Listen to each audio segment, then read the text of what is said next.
it wrapped around your soul with no control. You can't breathe when you're drowning underwater. There's so much water. I'll run, I'll hide. Darkness always clouds my mind. When I look behind, it's moving closer every time.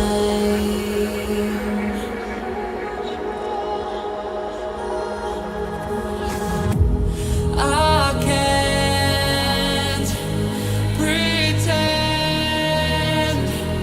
that I have a strong defense.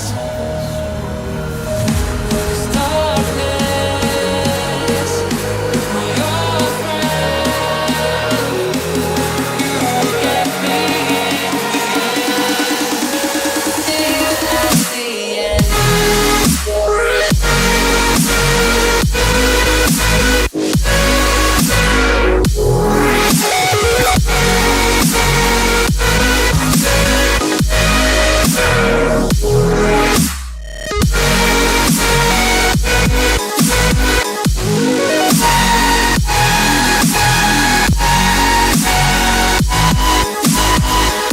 At the end.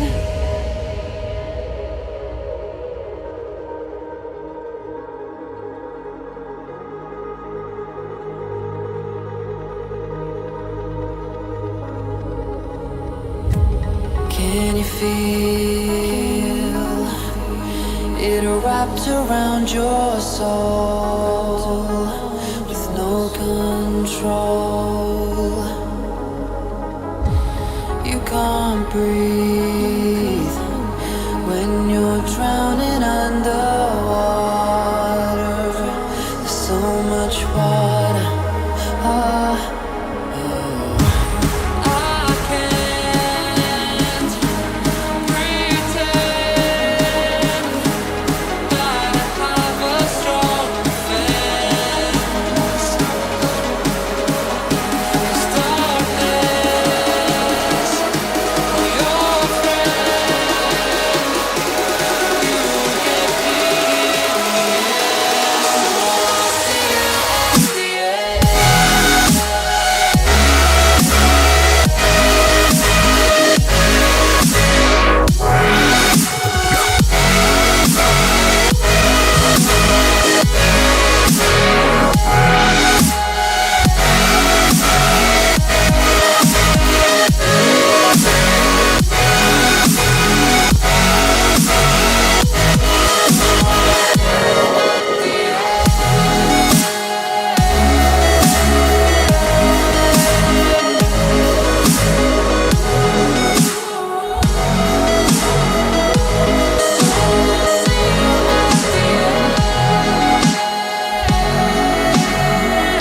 friend, you get me at the end. What's going on, folks? Will Stewart here with another late night THFC rants. 2-1 at the Tottenham Hotspur Stadium. We are through to the semifinals. What do you say? Conte.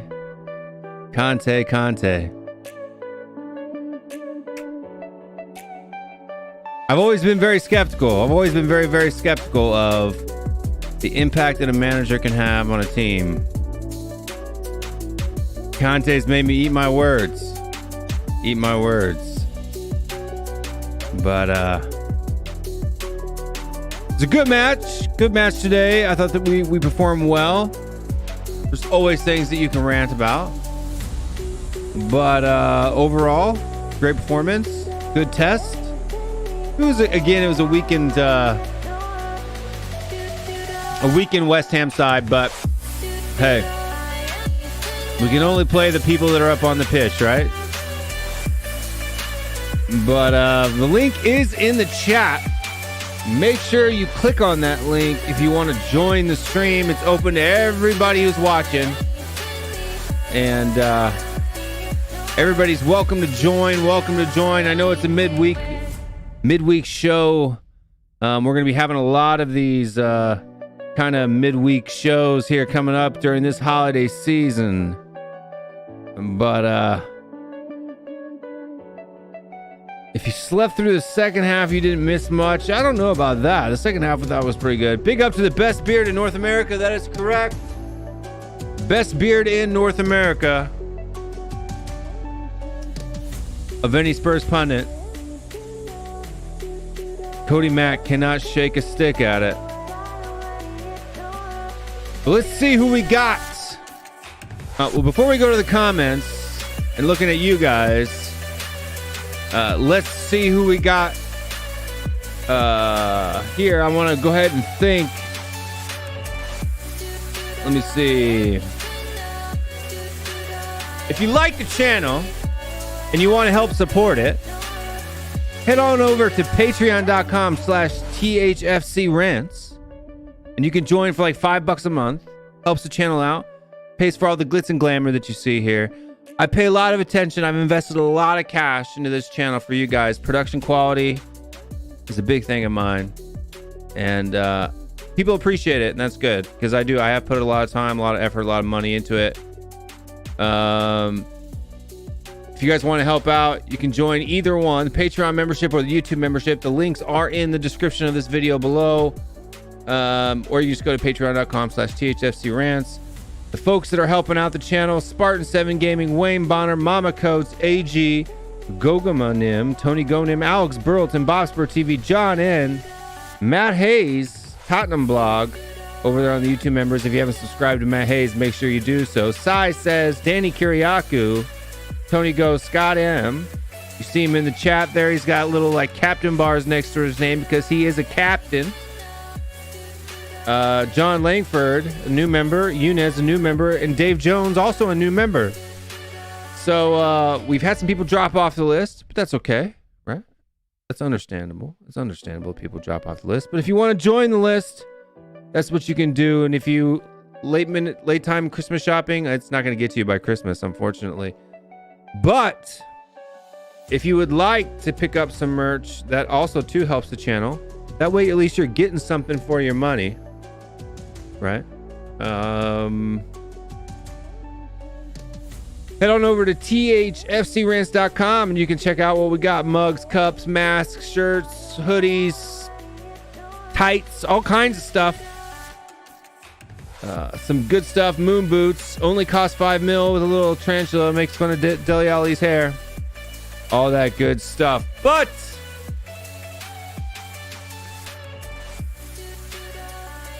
talking about the game today, let's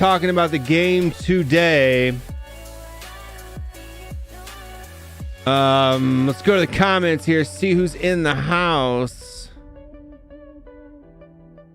I gotta click on the other screen. Hold on.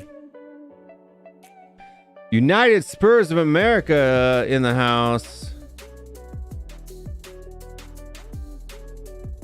Mark Swift here with the first comment. Big up to Mark Swift. He's always on the show. He's always watching the show no matter what time of day. Mark Swift is here. Big supporter of the channel. Always in the comments. My beanie's looking a little scraggly. Pulled down like it's pulled down over one eye. A little bit weird. But that's okay. Hit that like and sub. That is very true. If you want to join the chat, it is in subscriber only mode. Make sure you go ahead and hit that subscribe button if you want to join in the chat with everybody. That's where the fun part is. United Spurs of America. These are two young guys that do a show over on Tottenham Away, I do believe. You guys are welcome to jump on the show if you want to jump on the show. Also sounds good. What do these little stars by here mean? What does that mean? What's that mean? I don't even know what that means. There's little stars next to the comments now. Mark Swift, he's saying big up to them. There is the link. It is pinned to the top of the chat. If you want to join the stream and have a chat, talk about today's match, you know what to do. Click the link and come on the show. Mark Swift again, bigging me up. Scott M in the house. Big up to Scott M, the captain.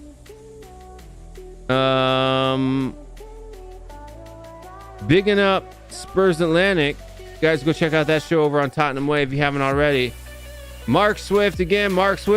He's all over the place. Dietrich Kane, my main man, Sir Harry Edward Kane, did nothing today.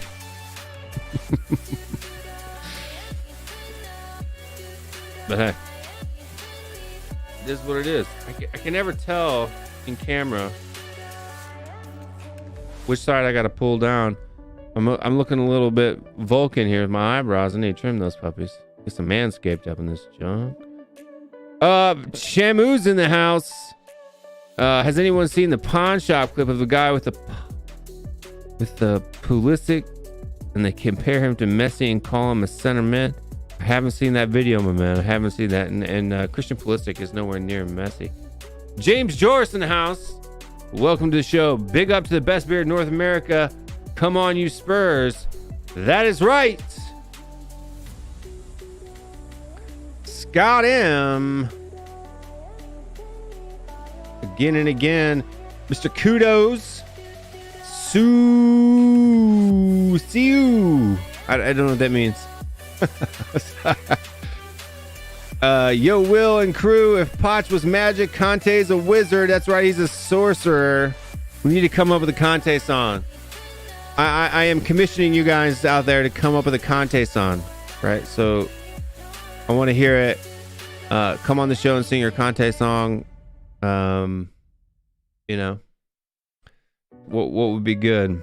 What would be good to do a Conte song? But nice boost stash. It's just empty bottles, man. It's just kind of like it's like motif, right? It's just kind of like my favorite beers. We got a Vosteiner, Hoegaarden, Grolsch, Blue Moon, you know, and then an empty whiskey flask that's never had anything in it. I just bought it. I actually got it in a kit.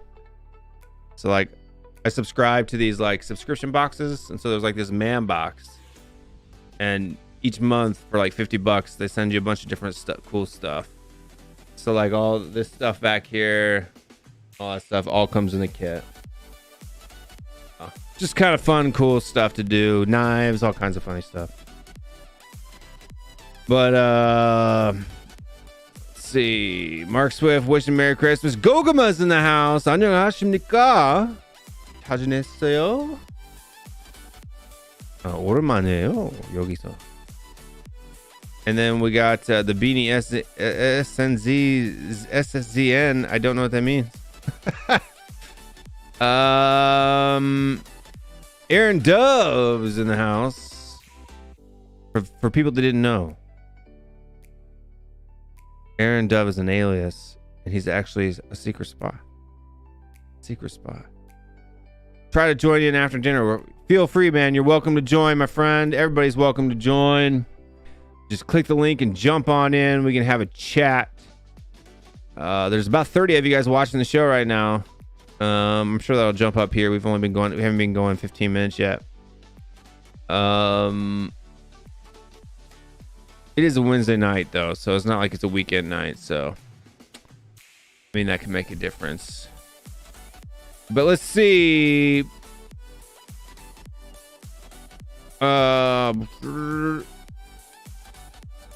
Everybody's talking to each other in the chat. Chat.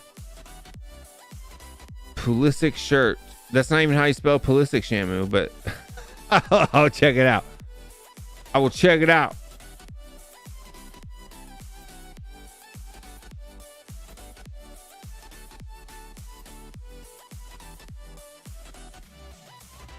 Are you saying the truth sets you free is Terry?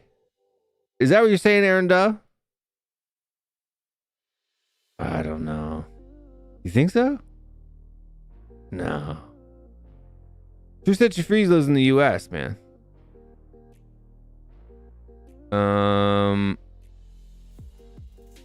Let's see. Scott, Aaron Dove. Send it to Aaron if you want to send it to the clip. Whiskey Dub, United Arab Dub Rights.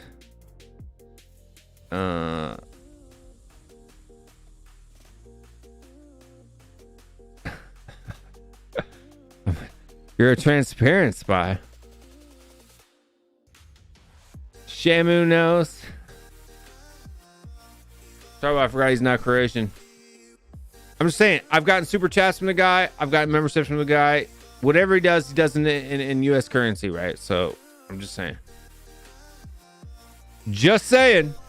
Just saying. Let me pull up some stats. Let me pull up some stats from tonight's game before some people jump on.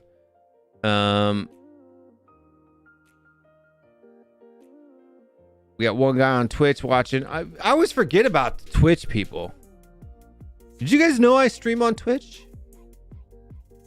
I always forget that I stream on Twitch. If you like Twitch, if you prefer Twitch, go ahead and follow me on Twitch. If you're watching now and you haven't followed me on Twitch, hit the follow button. It's free. It doesn't cost you nothing. Love the Matrix clip. Hilarious. Took the blue pill. But thank you very much. It actually kind of happened over on Tottenham away the other day. It was just kind of a thing. Stell was giving me a hard time because of my, my setup. He says I'm always looking off to the side doing whatever, so I've got, all this stuff that's going on. But yeah, it's really not that big of a deal, to be honest with you. But it looks cooler than it is. But yep, guys. Twitch makes you nervous. Twitch is inconvenient. It is inconvenient. Look, I prefer YouTube myself. Some guys, Gen Zers, millennials, right? Some people prefer Twitch. So if you prefer Twitch and you still want to watch the show, you can also do that. We also stream live to Twitter. We also stream live to Facebook. All at the same time. So whatever your favorite platform is, mine, I spend far more time on YouTube than I do any other social media, maybe Discord.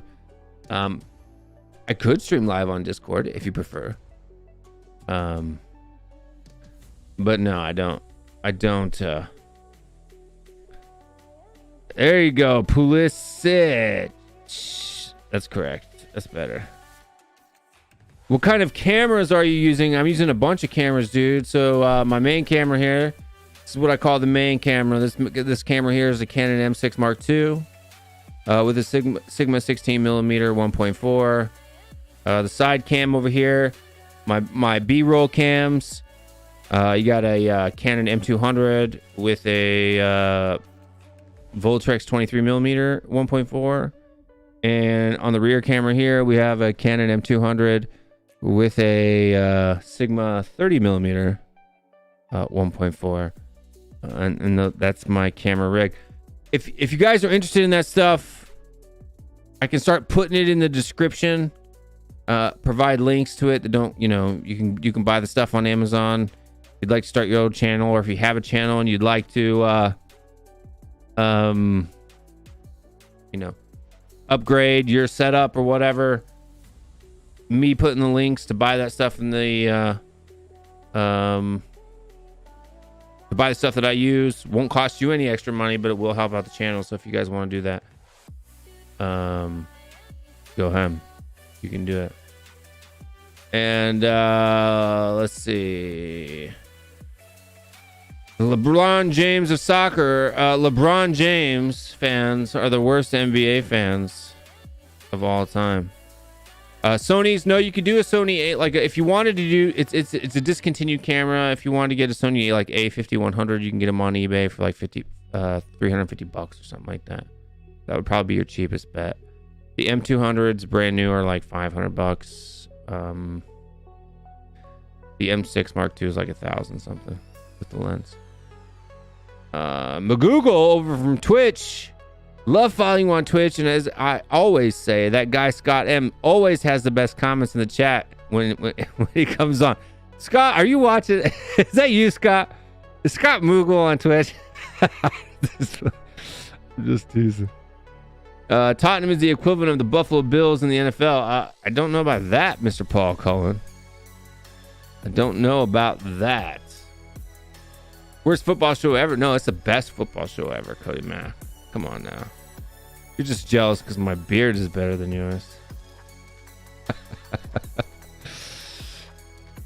Let's see. He plays center midfield and sometimes center forward. He doesn't play center forward. He might play a winger. He's actually kind of a right winger, to be honest with you.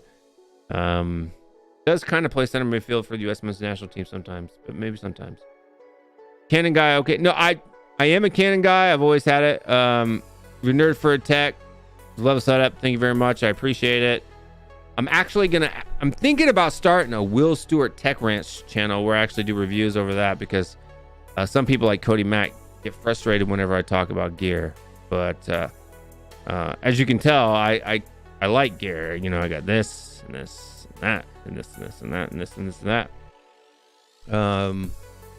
But hey, if I'm gonna do a show, I'm gonna do it right. That's my you know. You're gonna do something, do it right. So need some of that desk. I actually made this from scratch, no lie. So this desk here, it was actually our kitchen table until I bought my wife a new one, but I actually made this myself. Handmade it, every last bit of it. Sanded it, stained it, made it. And then I had this is Harry Kane over here. His face is covered up until he starts scoring goals. And this is Son Heung-min over here, as you guys can tell. But D-Trix, it's for you. It's for you. I chuck stuff at Harry Kane. Is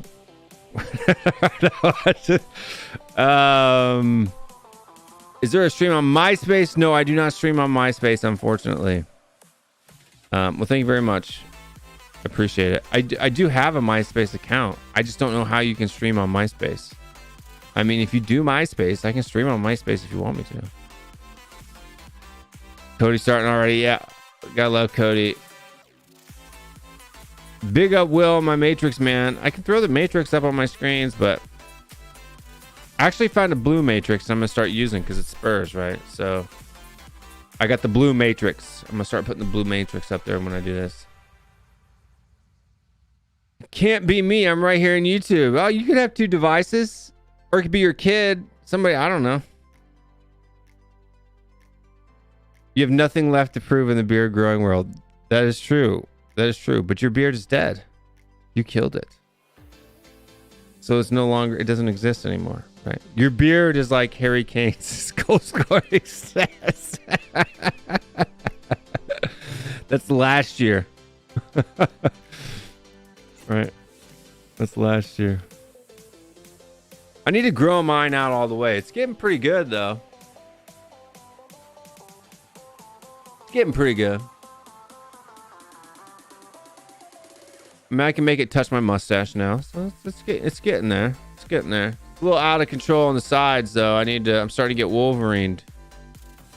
You know, I don't like, maybe Cody, you got to let me know. Do you just let this go?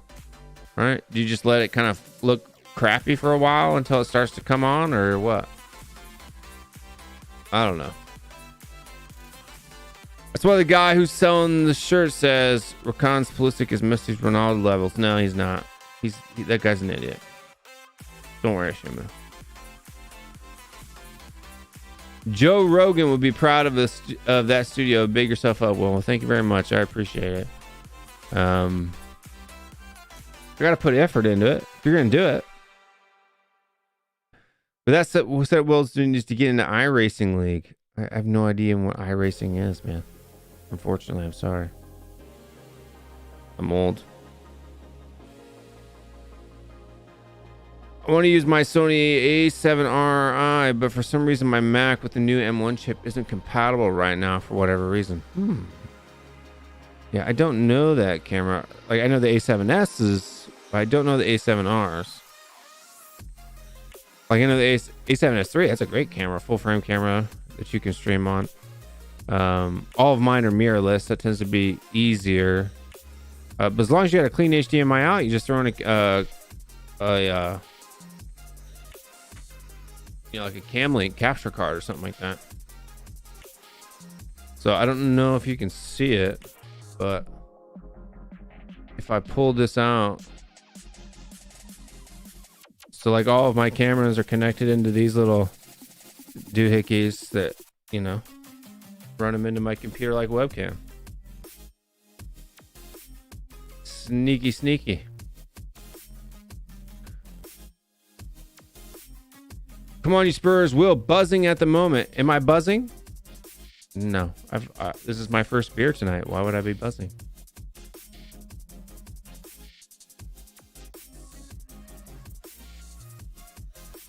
Cody says, and like his beard, Kane will score goals. To be honest with you, I think there's a higher probability that you grow your beard out to where it was.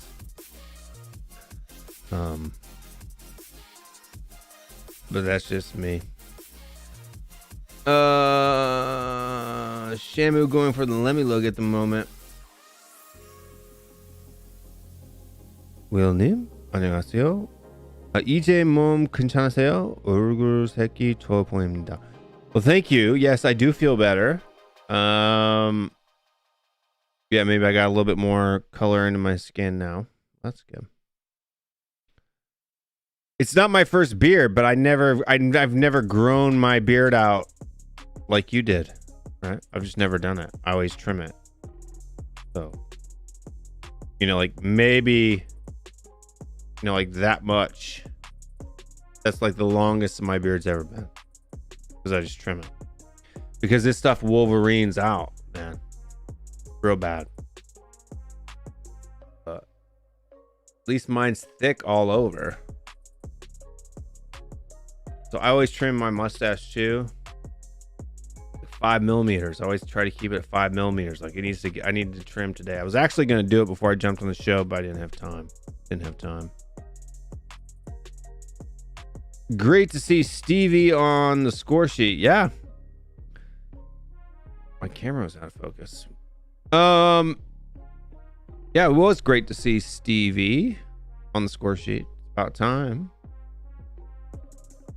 Cruising the world, N64 career mode live stream, sir. Nice. Pula God deserves a champions ring or whatever they call it in Europe. He's a better soccer ball player than Messi, Ronaldo, my Dabrowskis. I don't know what that means. Brian Ireland pops in. This will really turn into the streaming nerd talk. Look, the dude asks, I answer questions. That's what you guys pay me for, right? So,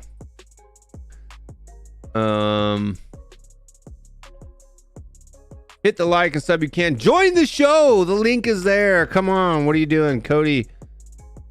Aaron, Scott. Will, since your son cut out, is doing nothing, send it my way. This guy here, Sonny, he's doing something. It's not a cutout, it's actually a sticker. You can actually, I actually had them. So I bought them on my, and they were on my son's wall. I had Son, Deli, and Kane. And then when we moved, I had to pull them down, right? So they wouldn't really stick that well anymore. So when I converted this table, which used to be a kitchen table, into my desk for streaming, I put them on there, Kane and Son, and then I put, you know, what do they call that? Over the top of it, epoxy. Good to go. Raffle on the Sunny called out. Mr. K called me out a few weeks back for being beardless. So I tried. I lasted a week and was scratching so much I had to shave it off. Don't know how you beardies do it. It's torture. You got to do it once or twice. Actually, I used to be the same way, Aaron, to be honest with you. I never let mine grow more than maybe 5 millimeters, the entire thing, because it just itched. But once I grew it out, now it doesn't itch anymore for some reason. But it's thick, man.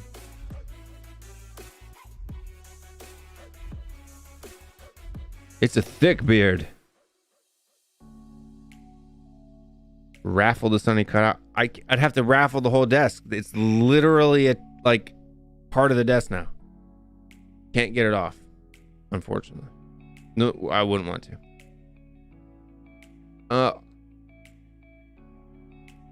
Are we talking about the game or just general chat with Will? Until someone joins the stream, it's just general chat with Will, unless you want me to get into it by myself. I mean, I can get into it by myself. I don't mind. I'm just waiting for people to join the stream so that we can have a conversation about it.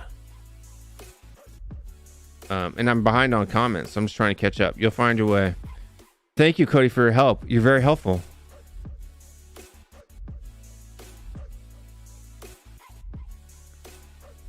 Alejandro Perez, aka Sergeant Sonny, does the Harry Kane goal counter only count from the Prem games? Yes. The Harry Kane. It is the Harry Kane Prem tracker. See.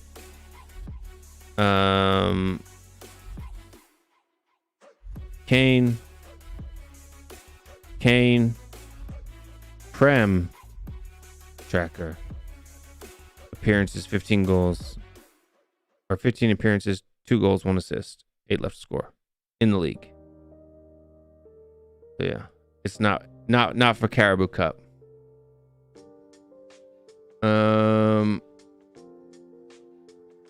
Ghost Pain. Also Cold Face.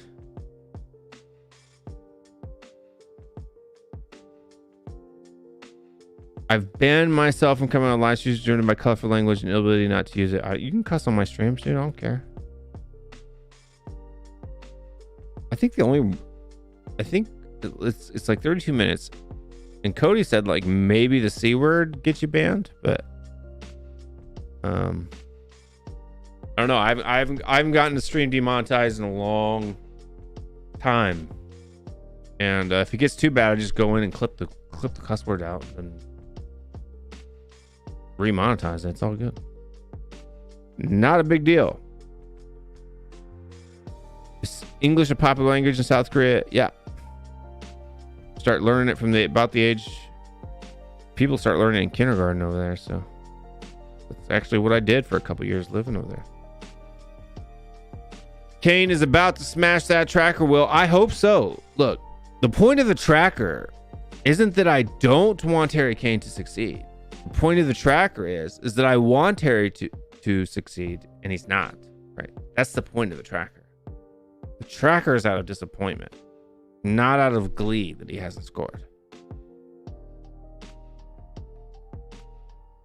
Name the new channel name, WillStewartTHFC Rambles. Well, that's what a rant is, isn't it? So that's the name of the channel, THFC Rants.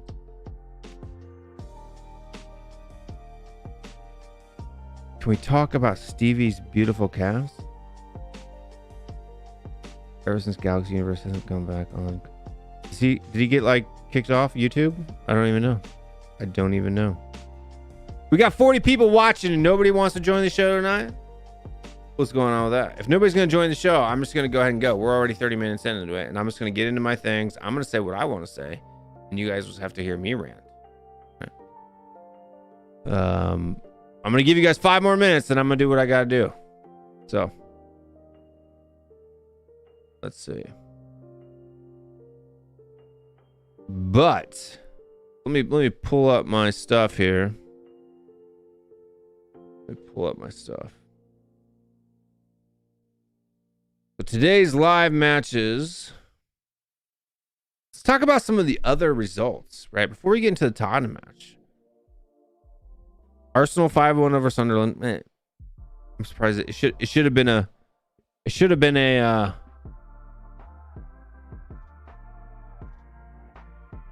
not even a question, Aaron. I'm way better looking than Luka Modric. Arsenal over Sunderland 5-1. That should have been a clean sheet. How can the Sunderland score? Then you got Liverpool coming back from a 3-1 deficit to go on and win it in penalties 5-1. Holy cow.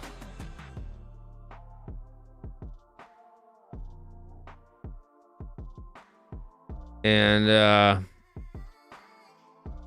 then you have Chelsea beating Brentford 2-0.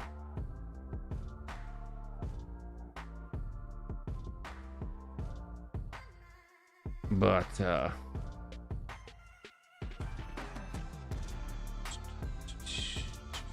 in today's game,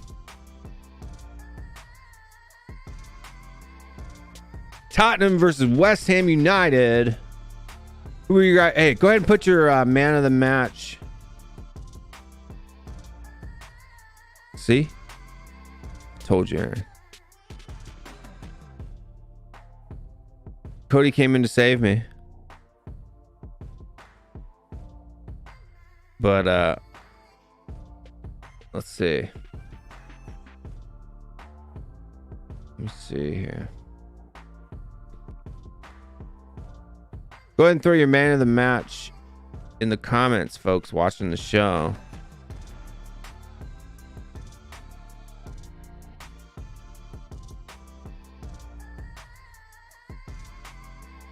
Can I do man of the match and BDE of the match? What is BDE? Is that kind of like BDSM? Is that what that is? Man of the match, Terry Dodd. That is correct. BDE. Do you know what BDE is, Cody? You have to unmute yourself.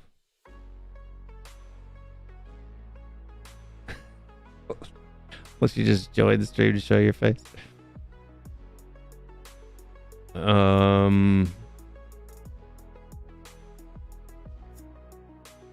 Let's see. Man of the match, Hugo.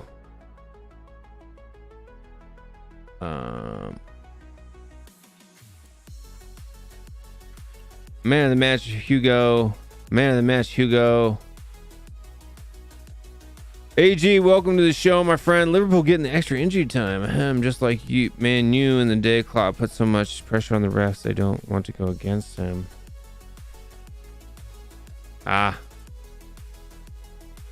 BDE. So it's kind of is like BDSM then, right?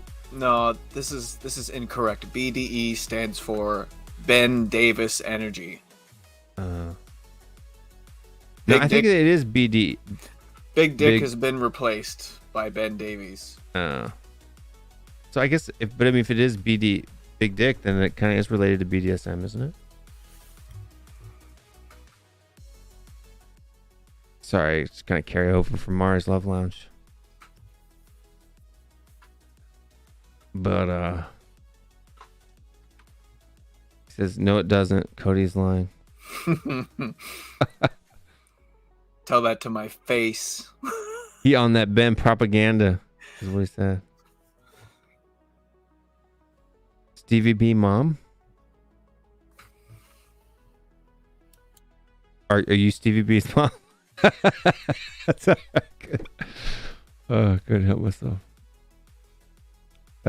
Man of the match. MOTM. How long will it take for you to grow a Cody Macbeard? I don't know. I've never done it. So, I don't know. This took me, what? 2 months? 2.5 months? No. Yeah, when did we play Wolves in the Caribou Cup? Early September. Was it that long ago? Over November, December, so 3 months?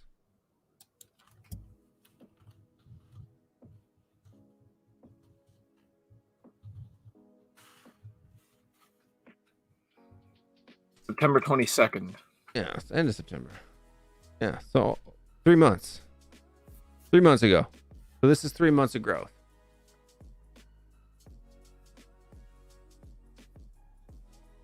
And it's about to what it was when I cut it. So lengthwise. But I usually trim my beard. I usually don't let it get much longer than it is right now, to be honest with you. I might let the front get a little bit longer. I think the longest I've ever had has only been that long. Down to my second knuckle.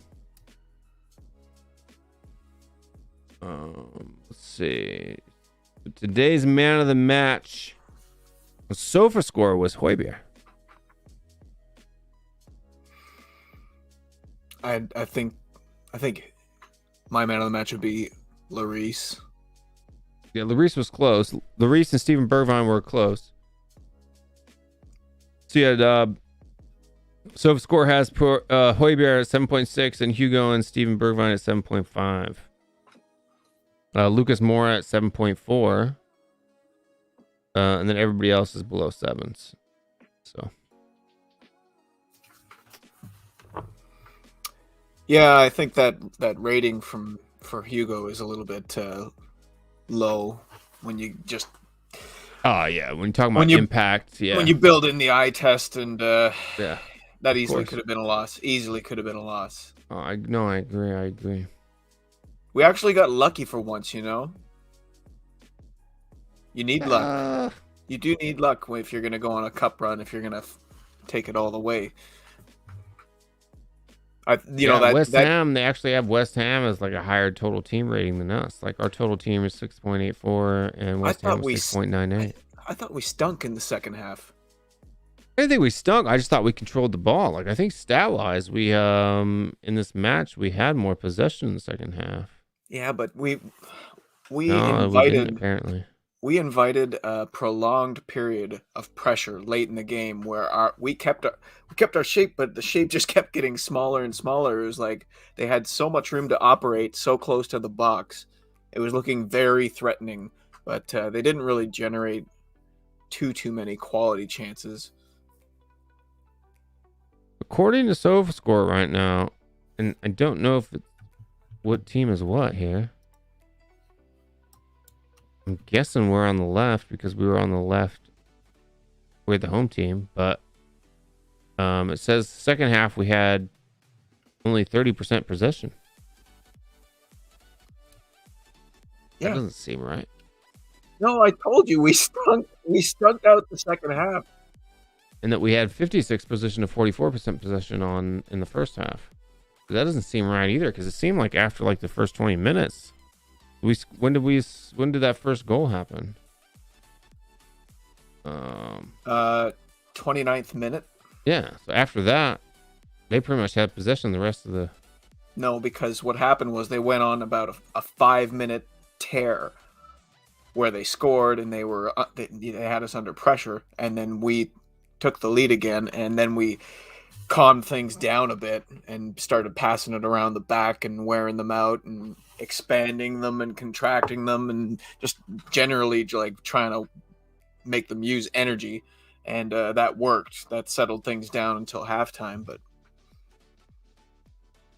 maybe it just seemed like they were peppering us a lot more than they were. I don't know. I think because they looked so dangerous very, very dangerous for a short period of time, but it felt like a lot longer the way they were playing. Yeah, I didn't watch this game twice. I usually normally watch games twice before I come on to a show, but I didn't do it this time. I don't have time. I don't have time to watch. Normally it's like, the game's on 9:30, 11 o'clock on a Saturday, Sunday morning, right? And then I don't do my show till 9 o'clock, right? So in the afternoon, I have more time. But these weekday games where they happen at like 3, then I'm, sitting on, or they don't get over till 5, and then I'm, on We Are Tottenham TV till 7, and then Mari until 9. Yeah. You know what? I don't have time. Let's face it, a lot of games haven't really been rewatchable in the last 2 years. No, I'm just like, okay, so like my prep for the show is to watch the game again, I get it. Right? You know what I mean? I'm just saying, like, the Sunday night, as soon as the whistle blew, to end that game, I wanted to watch it again. Yeah. And I haven't felt like that about a Spurs match in ages. Because even the games that have been exciting, like the Everton loss in the FA Cup, that was an exciting game to watch, but we lost it, you know? So why would you rewatch it, you know? Beard Kits company sponsorship. Is that a company? Do you know them? They can sponsor me. Right. I actually have a beard. Right? If a beard company is going to, like, not the company that sells things to shave your balls. I'm talking about like beard companies. Right? I don't know. Do you shave your balls, Cody? I don't shave my balls. Yeah, I shave my balls. Look at my fucking face. You know how hairy it gets down there? It's like, wait, I don't think you do, because you don't even shave your back or your chest. So why would you shave your balls? I shave it all, man. Cody needs a Manscaped sponsorship just to keep all that hair off of him. I have to shave everything that is within reach. Can't. Well, that's almost the ground, right? You're like 5'4", 5'5".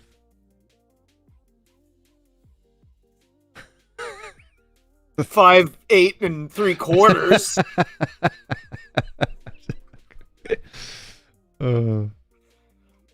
It's so funny because you can never tell how tall people are on YouTube. That's the best part. So I'm looking forward to the day when I can either go to Toronto and hang out with you, Brian and Brian and Brian and Brian and Brian and Brian. Why are there like 37 people named Brian in Toronto? Or go to the UK. And then you'll see me in pictures with everybody else that you all see on YouTube. And I'm like 9 feet taller than everyone. It's going to be hilarious. I thought Brian Daigle was going to be a lot taller when I met him. Just because of his personality, you know what I mean? Like, but that's funny. He was reasonable height. Brian Ireland seems like he's short too. Maybe 5'8", 5'9". I haven't met Brian Ireland yet. I was supposed to go for the Liverpool game, but things happened, and I didn't do that. Yeah. How tall am I? I'm 6'5". What? I thought you were fucking 7'3", man. No, not 7'3". Oh man, I thought you were tall. Yeah, 6'5". That's tall. Yeah, not 5'6", Cody. Not your height. 6'5". You know what? If I buy a very specific pair of skates, I could probably get over 6'1". So 6'5" is tall. I was gonna challenge you to a game of basketball. I think I still can, because like I'll kick your ass in basketball, guaranteed. Well, we need a ref. You can have a ref, and it can't be Paul Tierney. You can have a ref, and I can be out of shape. You'd kick my ass in golf. But I guarantee I kick your ass in basketball. I mean, I played competitively. You still play now? I'm playing. It doesn't matter now. When was the last time you played? My brother. This is the problem. Is he Sean? You may even be watching. My brother watches the show. Bro, you're old. I'm old. But what's funny is my brother. He's real big into basketball. Right? He never really played in high school or anything like that. But he plays. And plays regularly, pick up basketball for a long time, and he can never beat me, and it makes him so mad because he really tries, and I don't. But yes, I played for a long time. Playing college. Where'd you go to school? Oh, you don't. You know what? You don't have to tell me that. Well, I don't live in the state that I went to school in anyway. But I know, but yeah. Anyways.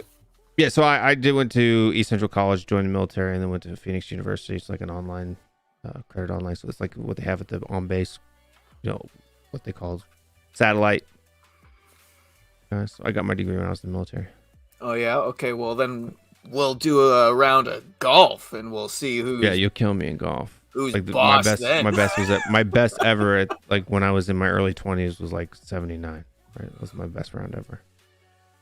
That's a very good round. But, yeah, anyways, it doesn't matter. Yeah. But I did play, so I actually only played, so I did try out. I actually I played in high school all the way up, throughout high school for the school. Went and tried out for several teams and ended up going to community college the year they canceled their basketball program, so I didn't actually play in college. But then I joined the military after 2 years being in community college, and I played for what they call the base team, which is you have to try out, and you actually travel around and play other bases. Pretty fun. Really competitive. So I did that for quite a bit, for 2 or 3 years. Good fun. Good fun. They have intramural, and then they have the base team, which you actually have to try out for. But, Well, I played in high school, and I was decent, but we're not tall people up here, you know. Like, if you were 6 foot tall. She's asking 109 centimeters. So I was like, no, 195 centimeters. Part of the military, I was in the Air Force.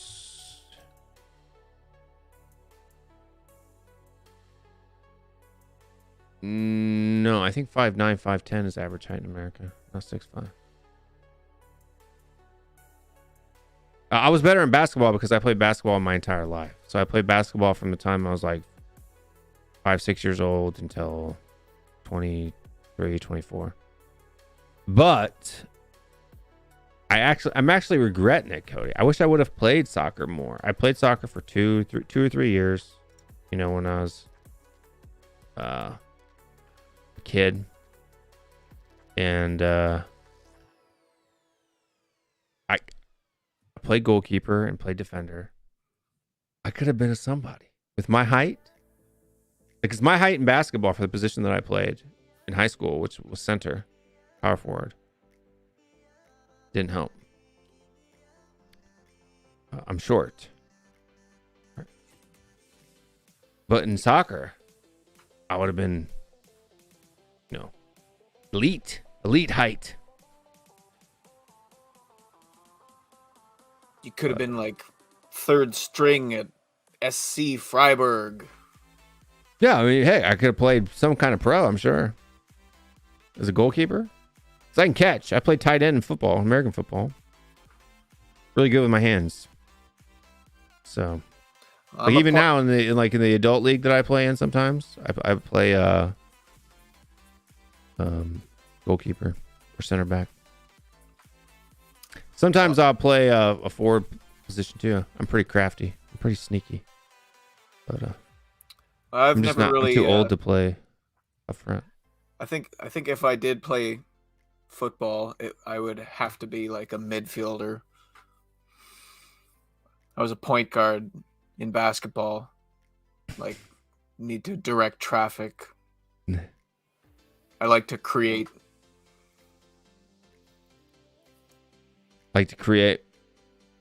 Yeah, so I'd be like a Giovanni Lo Celso, you know? Like a midfielder. Only I'd have 2 feet. I'd be able to complete a pass. I'd score goals. And I'd get lots of assists. Yeah, but see, Jacob, you weigh more than me. I'm only like 210. So, 210. I'm like 210, 20% body fat. So it's not like 210's an accomplishment. Got that dab. It's all right. Just have another beer. That's exactly what it's from, dude. This is actually the first beer I've had in over like a week and a half. Since I was sick, I haven't drank.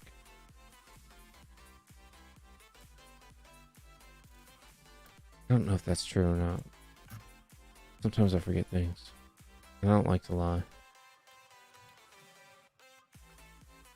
I think Goguma's hitting on you tonight. It's okay. That's allowed. She likes the beard. I can model the clothes on the clothes shop. I think I have. I think I put pictures on Twitter.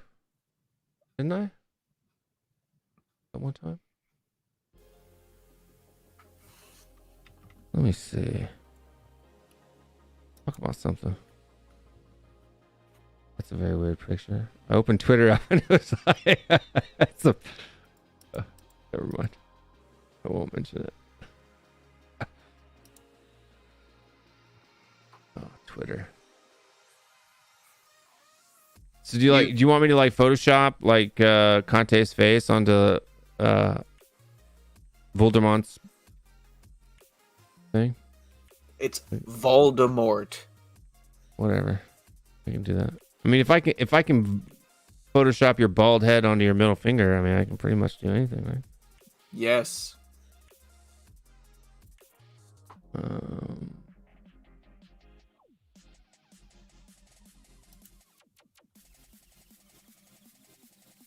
How many people in the U.S.? 350 M-ish. Yeah, about 350 million. Yeah. How many people play football in the world? People like Elijah walked into basketball, never playing it till 17 and dominated. Do that in a world sport? No, okay, so you have to understand that, like, so in the United States, we take sports very seriously. So, like, our sports science departments and our statisticians and our analytics are, like, next level. So, I am willing to bet, I'm willing to make the assertion that if the United States took association football as seriously as they take American football, we would win the World Cup, 3 out of 5 years. What? Yeah, 3 out of 5 World Cups. Like every 5 World Cups, we would win 3. Yep, you're American, all right. We do that in the Olympics. We win the most gold medals in every Olympics ever. Right? There hasn't been a time where we haven't won the gold count or the total medal count, even when we're not the host. It would be like the women's team.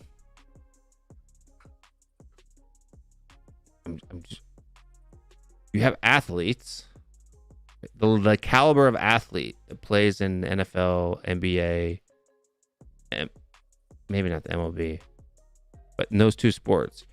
If you had some of those athletes playing in football, like if we had a squad full of, if our center backs are 6'6" and our strikers are 6'4", but they're as fast as guys that are 5'6", or as agile as guys as that, how would anyone else compete? You know what? There's just it's a very different environment in the States when you're growing up because there's so much choice and there's also a lot of different things that are kind of motivating you and things that you're exposed to, like you grow up in Europe or the UK. I'm not sure like how many professional sporting careers you can pursue in comparison. It's not that many though. So there's already like a lot of kids that will choose something other than football to dedicate their lives to. I do think the MLS is helping a lot. It's starting to get a little bit of history here now that it's been around long enough, and it might not be the most competitive league. When you watch it, you kind of feel like you're watching the championship. But I think that you're going to start to see more and more players get cherry picked out of the MLS. You're starting to see that now. Yeah, it's happening now. But I think that's going to accelerate, and with that, the money will come in, and guys like Lloris and Messi will go and have their golden years in the States, and yeah, it's just. I think we're already the league's only existed for I want to say since the 90s, early 90s, mid 90s, and it's already top 20 league in the world.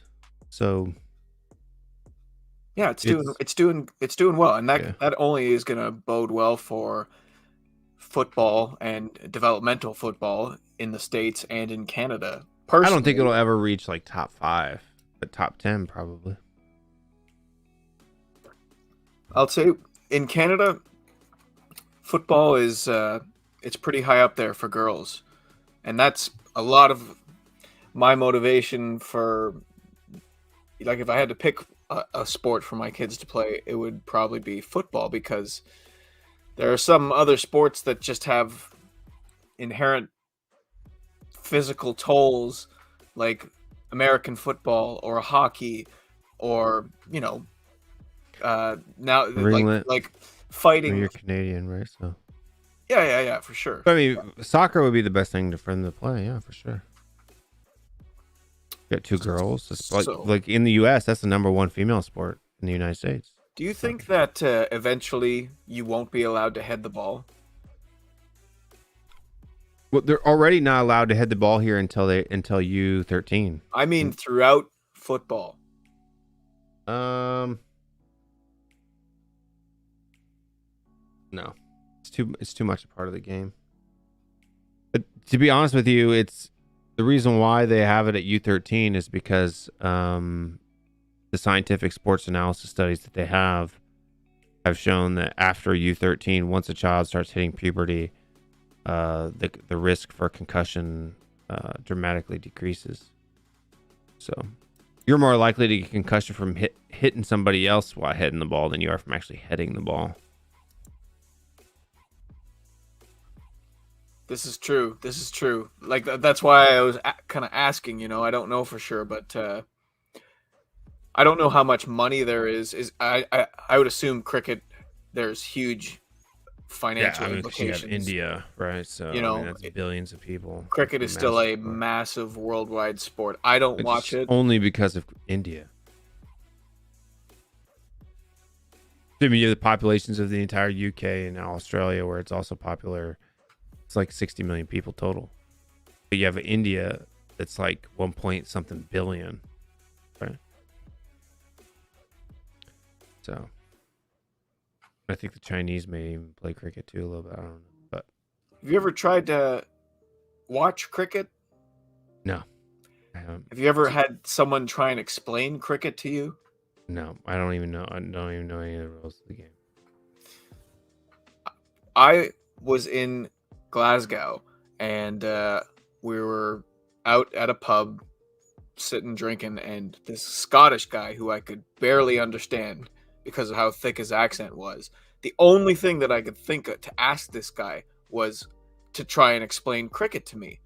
And we sat there at the pub. He explained cricket to me for 5 hours, and we got completely sloshed. I was drunk on this drink they have there called Buckfast. And the way that my buddy described it to me was it's like wine with caffeine in it or something. Like, yeah, I think it's banned in a lot of places.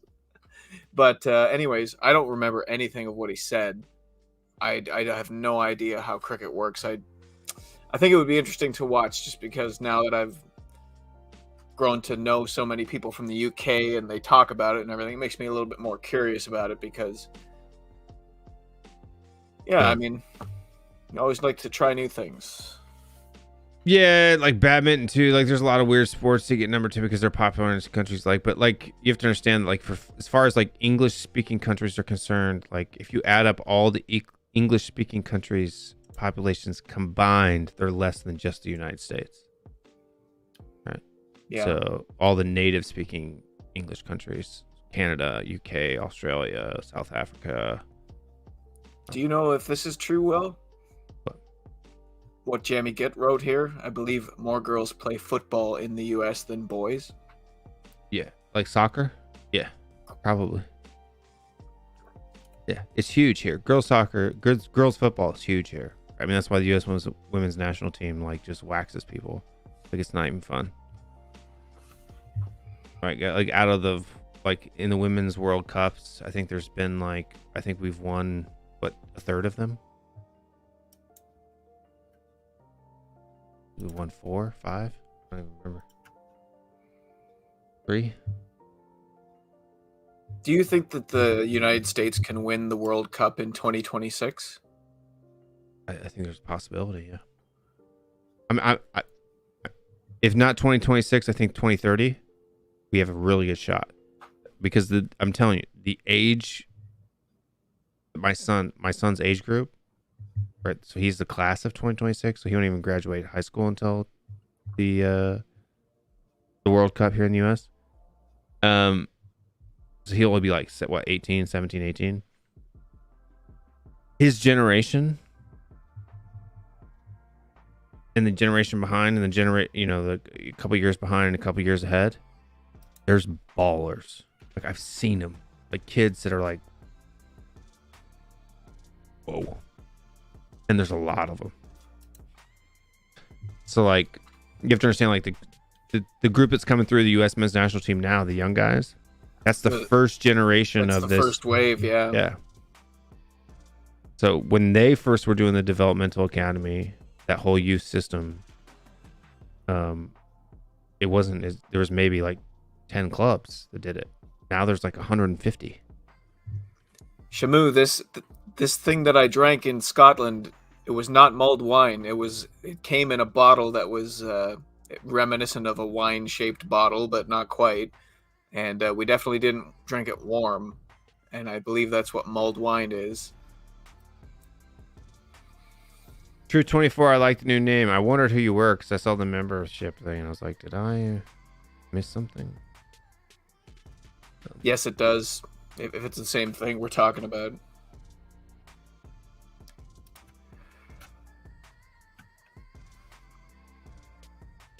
Baseball and cricket is one of the two of the worst sports in the world. Baseball is pretty fun.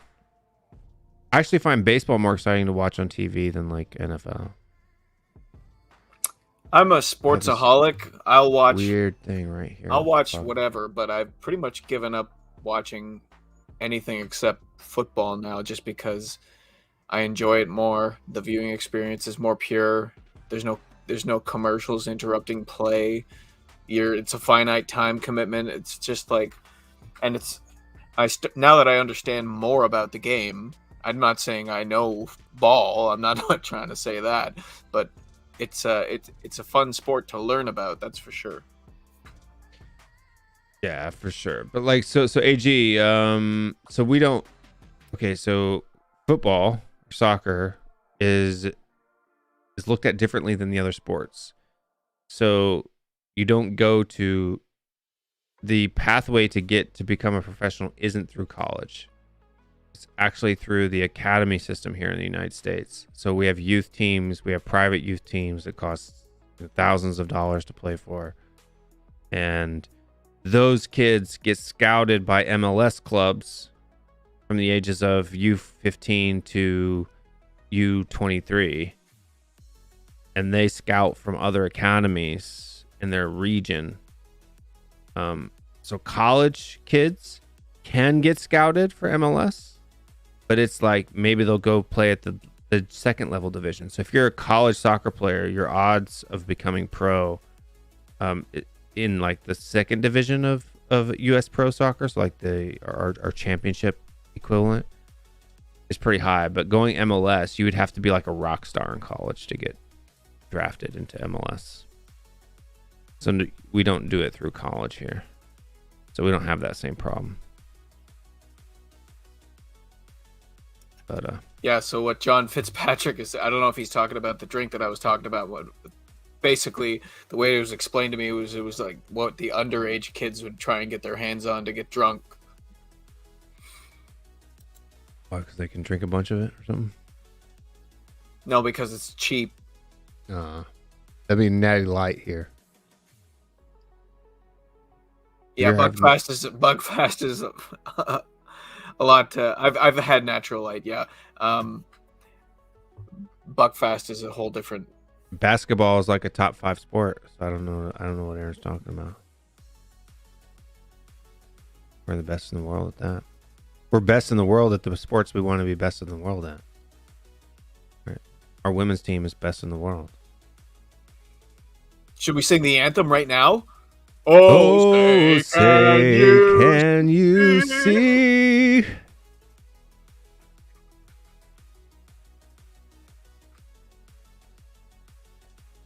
We have a large population. We have a large population. But that's what's going to happen, right? As many people a year die in the United States as the entire population of Ireland, right? So I mean, it's not like, what are you gonna do about that?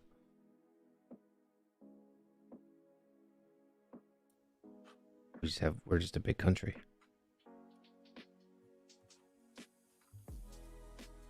Nothing you can do about it. Maybe a little too big. We get bigger and bigger every year. I got people moving in here from Canada and Ireland and everywhere else. So. And then we have like babies. Are you guys? What's your guys' birth rate now? Are you a declining country or are you a growing country? We're a growing country because of immigration. No, I mean, like, what's your birth rate though? Like, is it below 1? No, Or below 2? It's.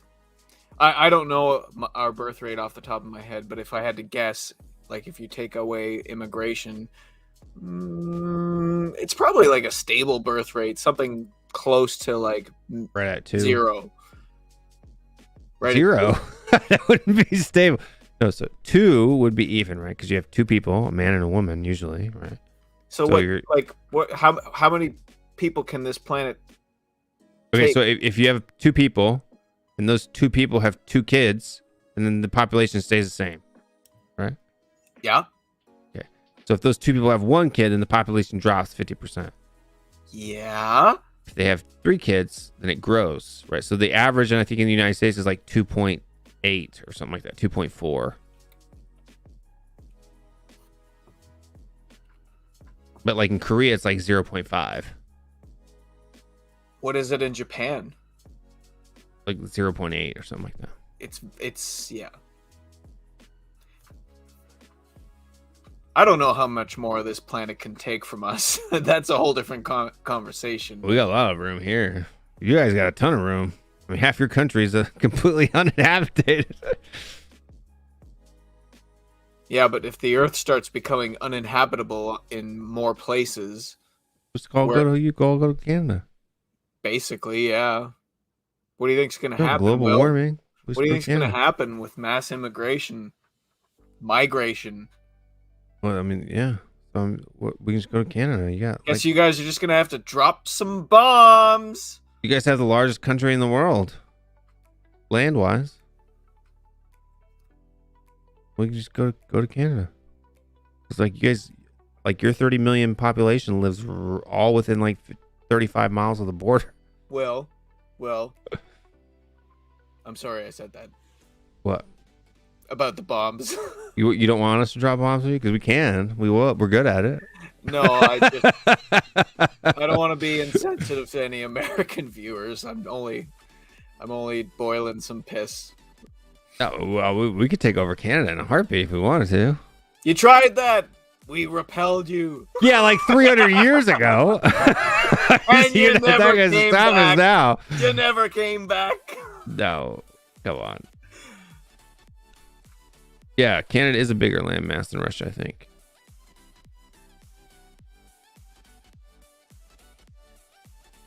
No, I don't think we are. Either number 1 or number 2. Yeah, I think Russia is number 1. Yeah, so Russia's number 1, Canada's number 2. I'm gonna show this comment because Dave says we. We will drop the bombs. Yeah, we will. Yeah, good. We smoked that Justin Trudeau pack. Oh man.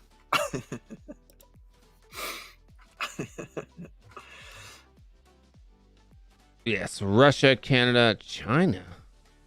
That can't be right. There's no way China landmass wise is bigger than the United States. No way. Man, have they changed how you can measure landmass to favor China?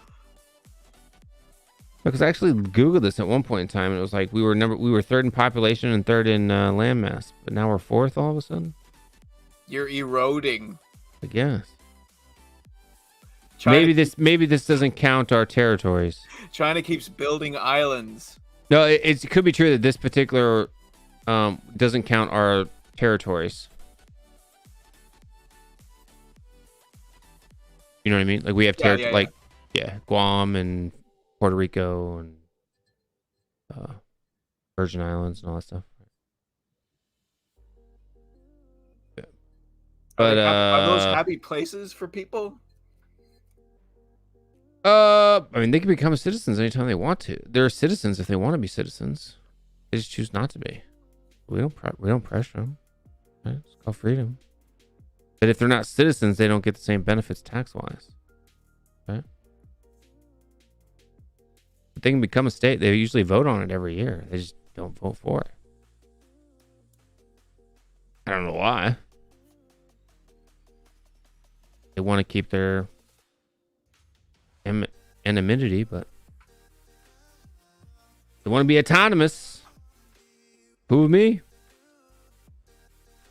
But if you don't want to be a state, then I'm not going to pay for your crap. You know, become a state. If you want me to pay for your crap, become a state. If you don't want to become a state, don't expect me to pay for your crap. What is the benefit of being a territory of the United States? Because they have citizenship if they want it, right? Like they can become a citizen. So what if they want to be independent? Then they don't pay taxes to the U.S. government, right? Their country may pay a fee, right? But they don't directly pay taxes to the U.S. government. Yeah. See, listen, they don't teach a lot of American history in Canada. And I didn't go to school for history, so don't mind my ignorance, you know? Oh, that's cool. But like, how did you come to possess Puerto Rico? Like old wars and crap, right? World War II. I think Puerto Rico and stuff, we got it from the Spanish, right? So, like colonial crap, right? So if you take something that was claimed by a colonial empire, we didn't take it. We either bought it or it was given to us, in order to pay debts. So like in World War II. Yeah. I know you swooped in injury time and. Yeah, swooped in injury time after funding the whole war. After funding the whole war, and taking land from all kinds of people. Yeah, pretty creepy. But the only U.S. history they teach up here is 1812. Yeah, where we attacked a barn.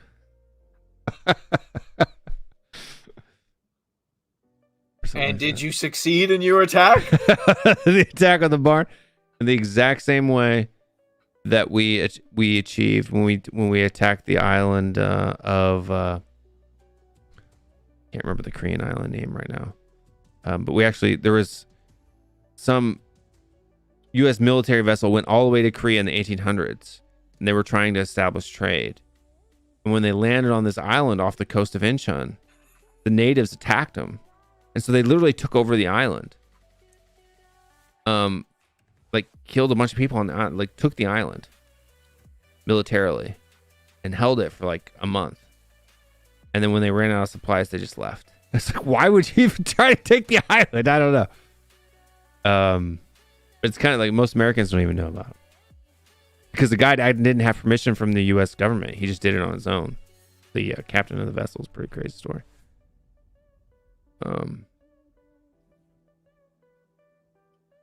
But yeah, Spanish-American War. A lot of wars. With the Philippines. But we gave most of those countries back, right? Korea, we had control over. Japan. Let me ask you, what do you think about this matchup with Chelsea?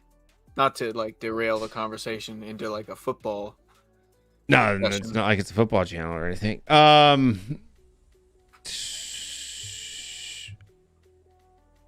like it. If we're gonna play Chelsea, I want to play them quick. Right? Yeah, because they're in bad form.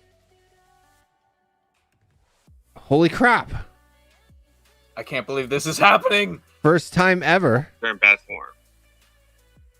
안녕하세요. 안녕하십니까? I can't believe this is happening. First time ever. 코디나님.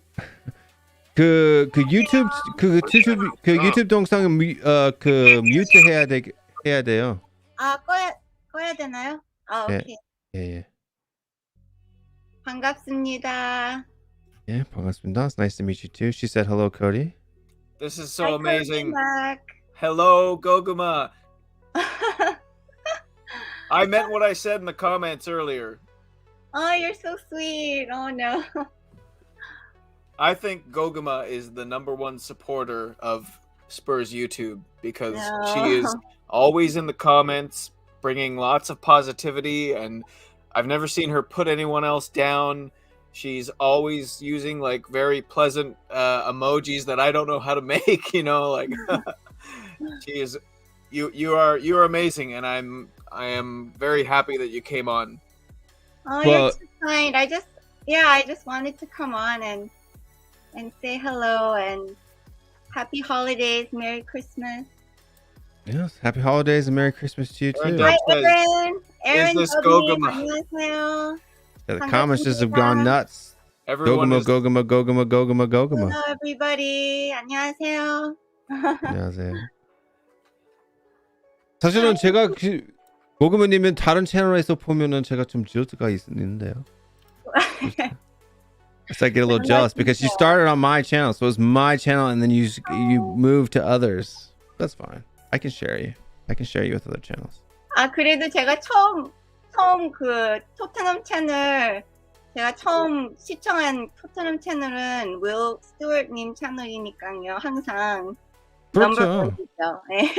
그래서 질투가는 제가 걱정하지 마세요, 윌님. 아니요. She said the first channel she ever subscribed to was mine, right? And I said that's why I get jealous, because when she goes to other channels and do whatever, you know, so something like that. But I was, you know, but I can share. I'm willing to share. I'm willing to share. I'm willing to share Gogama with everybody else. She said, "Don't worry though." But Did you enjoy the game today? I did. Did you watch it? Yes, I watched it.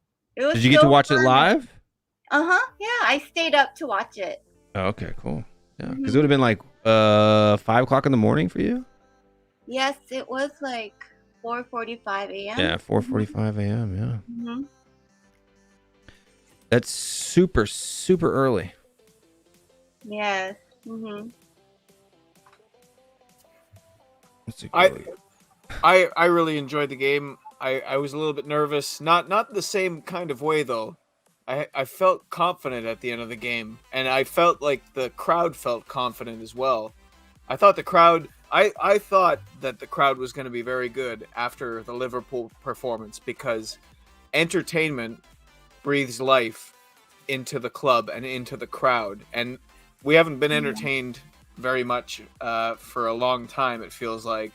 And Sunday kind of lit that fire, and today was like a follow through on that. But I don't know. Do you think the crowd was good today, Gogama? Yes, I agree with that. I felt like, especially after the Liverpool game, I felt like the crowd was really, really pumped up, and they really wanted to see something from our team.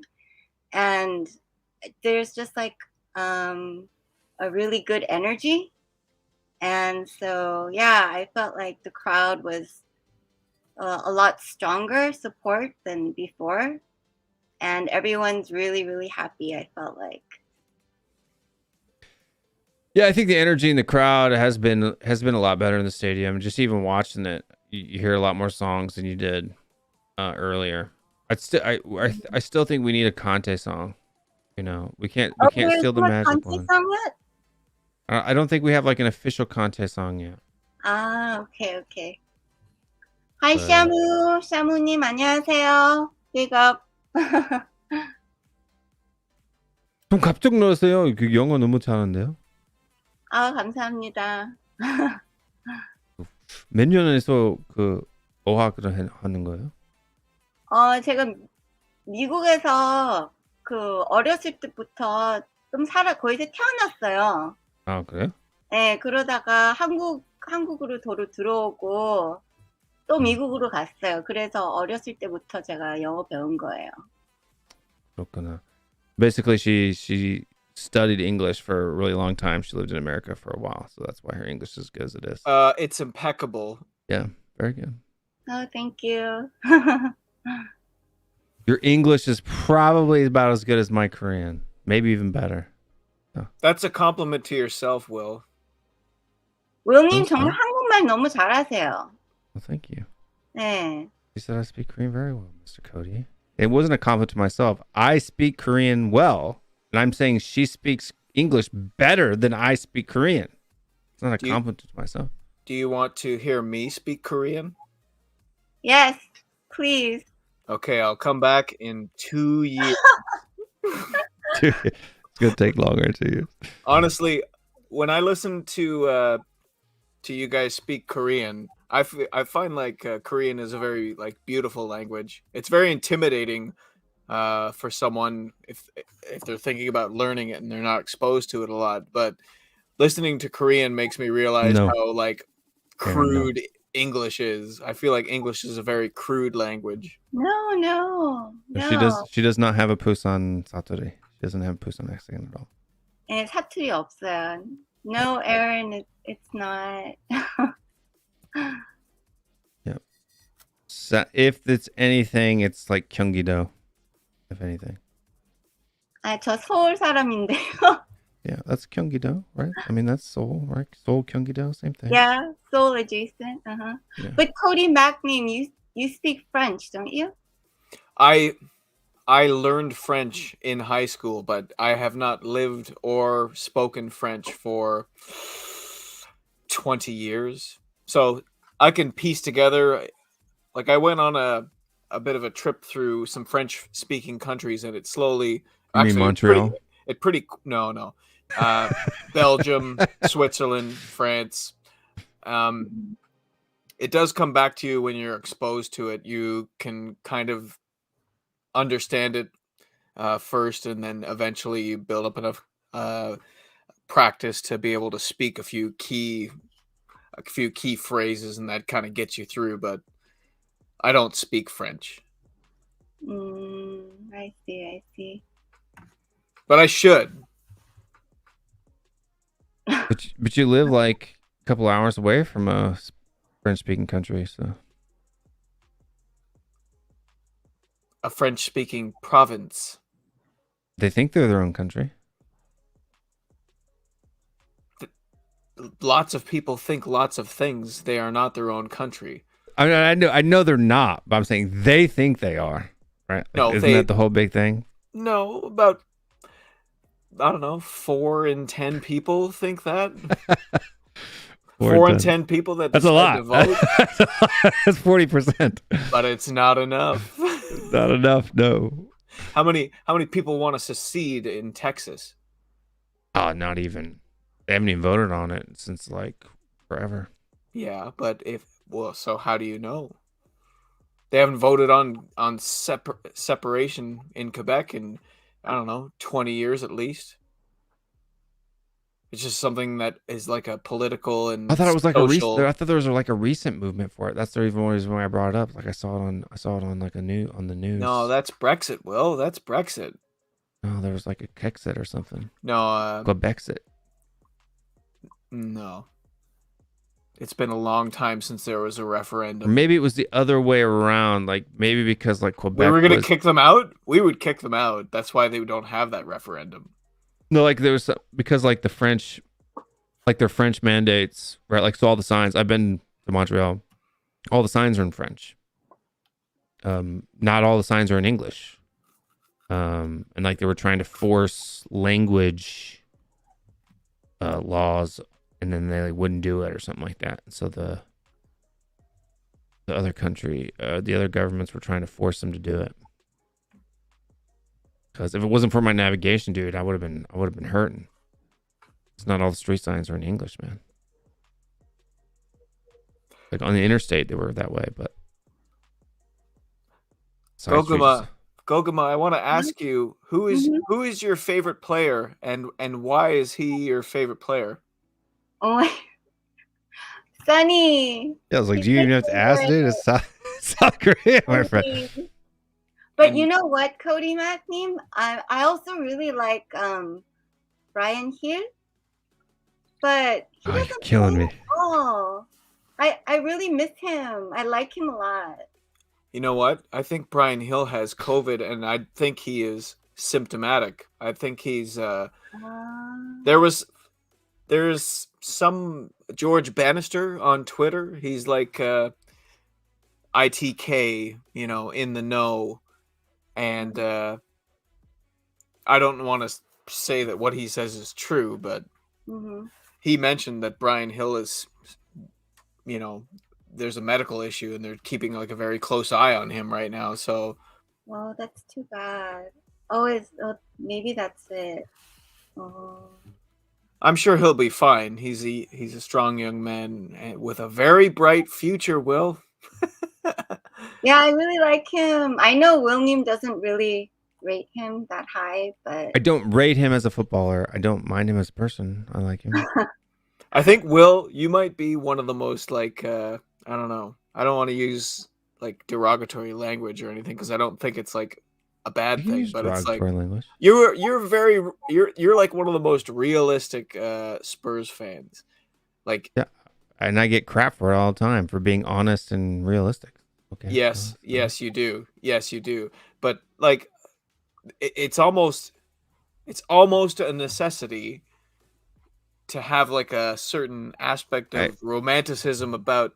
Thing is, we've been flogging the Tottenham way of playing like classy flair and beautiful football for Mhm. 60 years with nothing, not very much to show for it, you know? And the state of the game right now dictates, and it has been for a long time, you need to be able to defend. And I don't think that the roots of Tottenham Hotspur are built in defense. So it's like very unnatural. Like you saw the kind of like the metastasizing reaction to Jose Mourinho and his style of football. Like as soon as things went south, he was gone. Mhm. But I don't know if we can win anything playing quote unquote the Tottenham way. Yeah, like for me too. I just this is a little bit of mumbo jumbo, but because I'm kind of a critical thinker, but it is kind of the case. I just tend to have a little bit of intuition on certain things. These eyes don't lie. It's not even about like my eyes are lying. I have an intuition, so I have my brain just connects. Like I'm very good at puzzles. Okay. All right. So like you know, like the IQ test part, like what pattern comes next, like that stuff clicks in my head real quick. Other stuff like English stuff, like I can misspell words all the time. I'm horrible, right? But like puzzles, analytical things, my mind just grabs it. But anyway, so when I see things, I see things in a different light than other people do sometimes, and it doesn't make sense at first. That's why I have the position on Brian Hill that I have, right? I watch videos, I watch them play, I watch games, watch the Olympics, and in my mind, I don't see someone who's going to come in and just amaze, right? Vlahovic, I think he'll come in and amaze. Right? Romero, did I ever complain about Romero this summer? No. I watched Romero and I thought he would come in and amaze.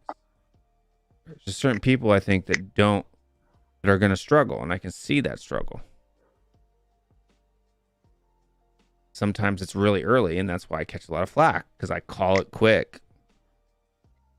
Most of the time. Well, I appreciate your opinion, Wilming. Well, thank you. Mhm. You don't have to agree with me.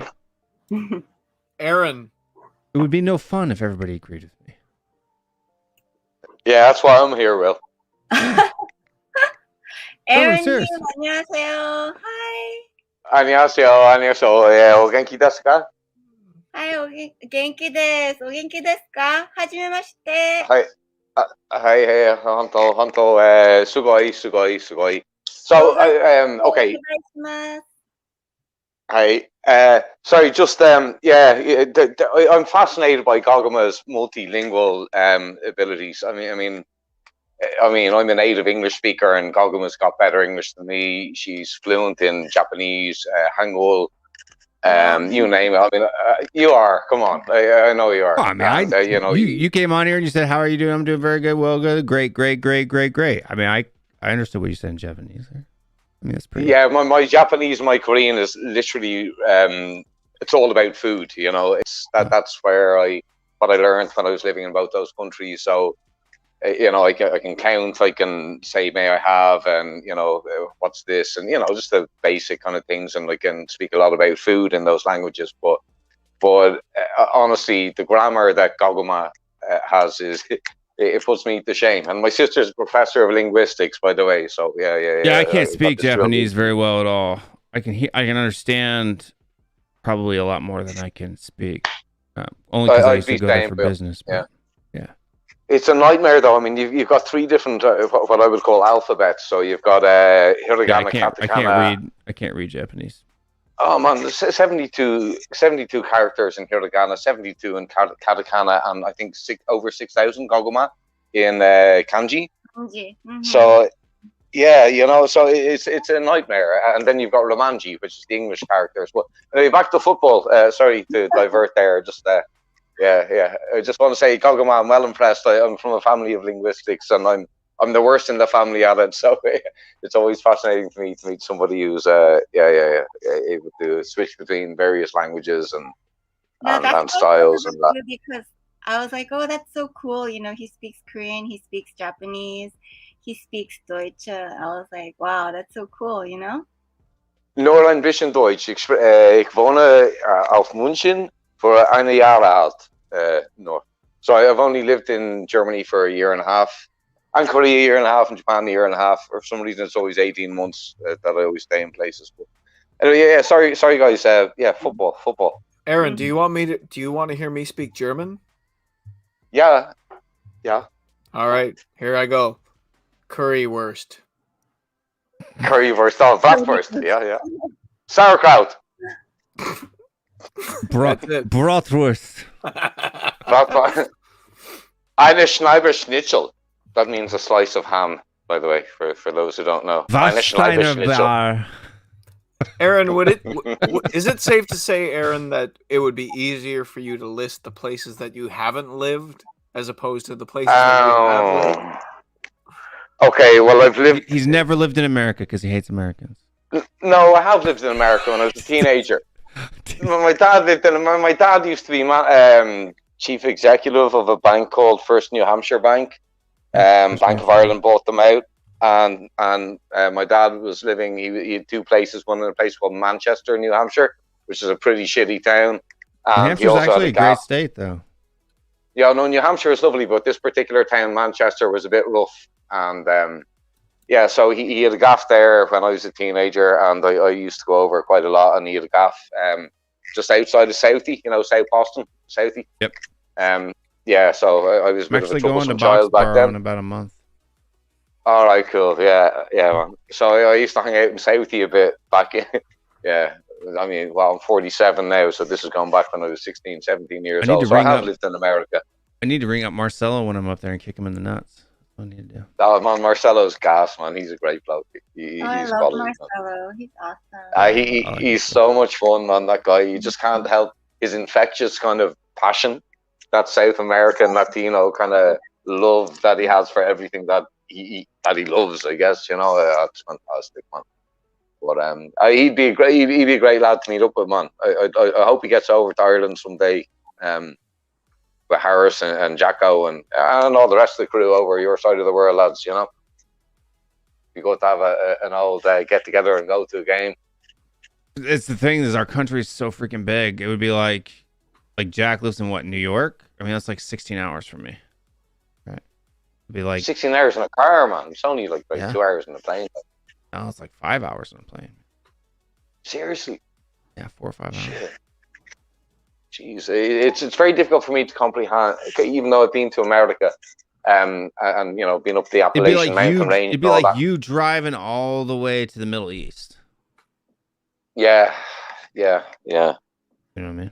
It's I know. This was the thing that boggled my mind when we were driving from Manchester, New Hampshire, down to Boston, and there was just endless miles, thousands of miles of nothing, just trees, and these perfectly pristine highways, as you call them there. So you're GMT -1 or? No, I'm GMT, man. I'm GMT, Greenwich Mean Time. Yeah, so it'd be like driving to. I don't know. I could drive to. I can drive. I'm in Dublin, right? I'm a Dubliner, so I'm in the capital, right? So let's say I'm in New York of Ireland, right? Yeah. Now I could drive to, let's say, Limerick, which would be the LA, right? The Los Angeles of Ireland. I could be there in about 3 hours across Yeah, I the mean, entire that's like country. I wouldn't even leave the state of Georgia in 3 hours. Right, so. Yeah, that's fucking mind-boggling, man. Mind-boggling. Like Scott says, Could it- even though they're both in Canada, I'm probably I could drive to Cody's house faster than probably he could. But the funny thing is, you know, Ricky Villa, Jens, he always slags me off for being a mank, right? I look like a mank, you know, Manchester lad. But as I keep saying to him, I grew up on Manchester music and Yeah, Liverpool I'm like music. 12 hours from Cody. Like Liverpool and Manchester are 40 minutes away from me on a plane, or not even, probably about 25 minutes on a plane, whereas London's about 45 minutes. I'm closer to Liverpool and Manchester than people in London are to Liverpool and Manchester. It's it's so America just, it blows my mind, the size of it. And Australia did too when I used to live there, man. I mean, Jesus, you're traveling 24 hours to go from one city to another on a train in Australia. My mom said it's like Nightmare 2 stuff. hours to New York on by plane or something like that. The plane Less tickets here aren't cheap like they are in Europe, man. It would cost me $200-$300 to fly Even to New York. domestic flights are ridiculous here. Yeah. Do you not have not the like- cheap airlines that we have No. in Europe? No. No, we don't have Oh. 50, 60, 70 pound. Same with Flights. cell phones. Yeah, we don't have them. I wish we did. Okay. If you live in Texas, you can sometimes catch like $100 flights into Mexico, like Cancun and stuff like that. If you do it like what they call leftover seats, so like on the day of the flight, they'll drop all the prices real quick.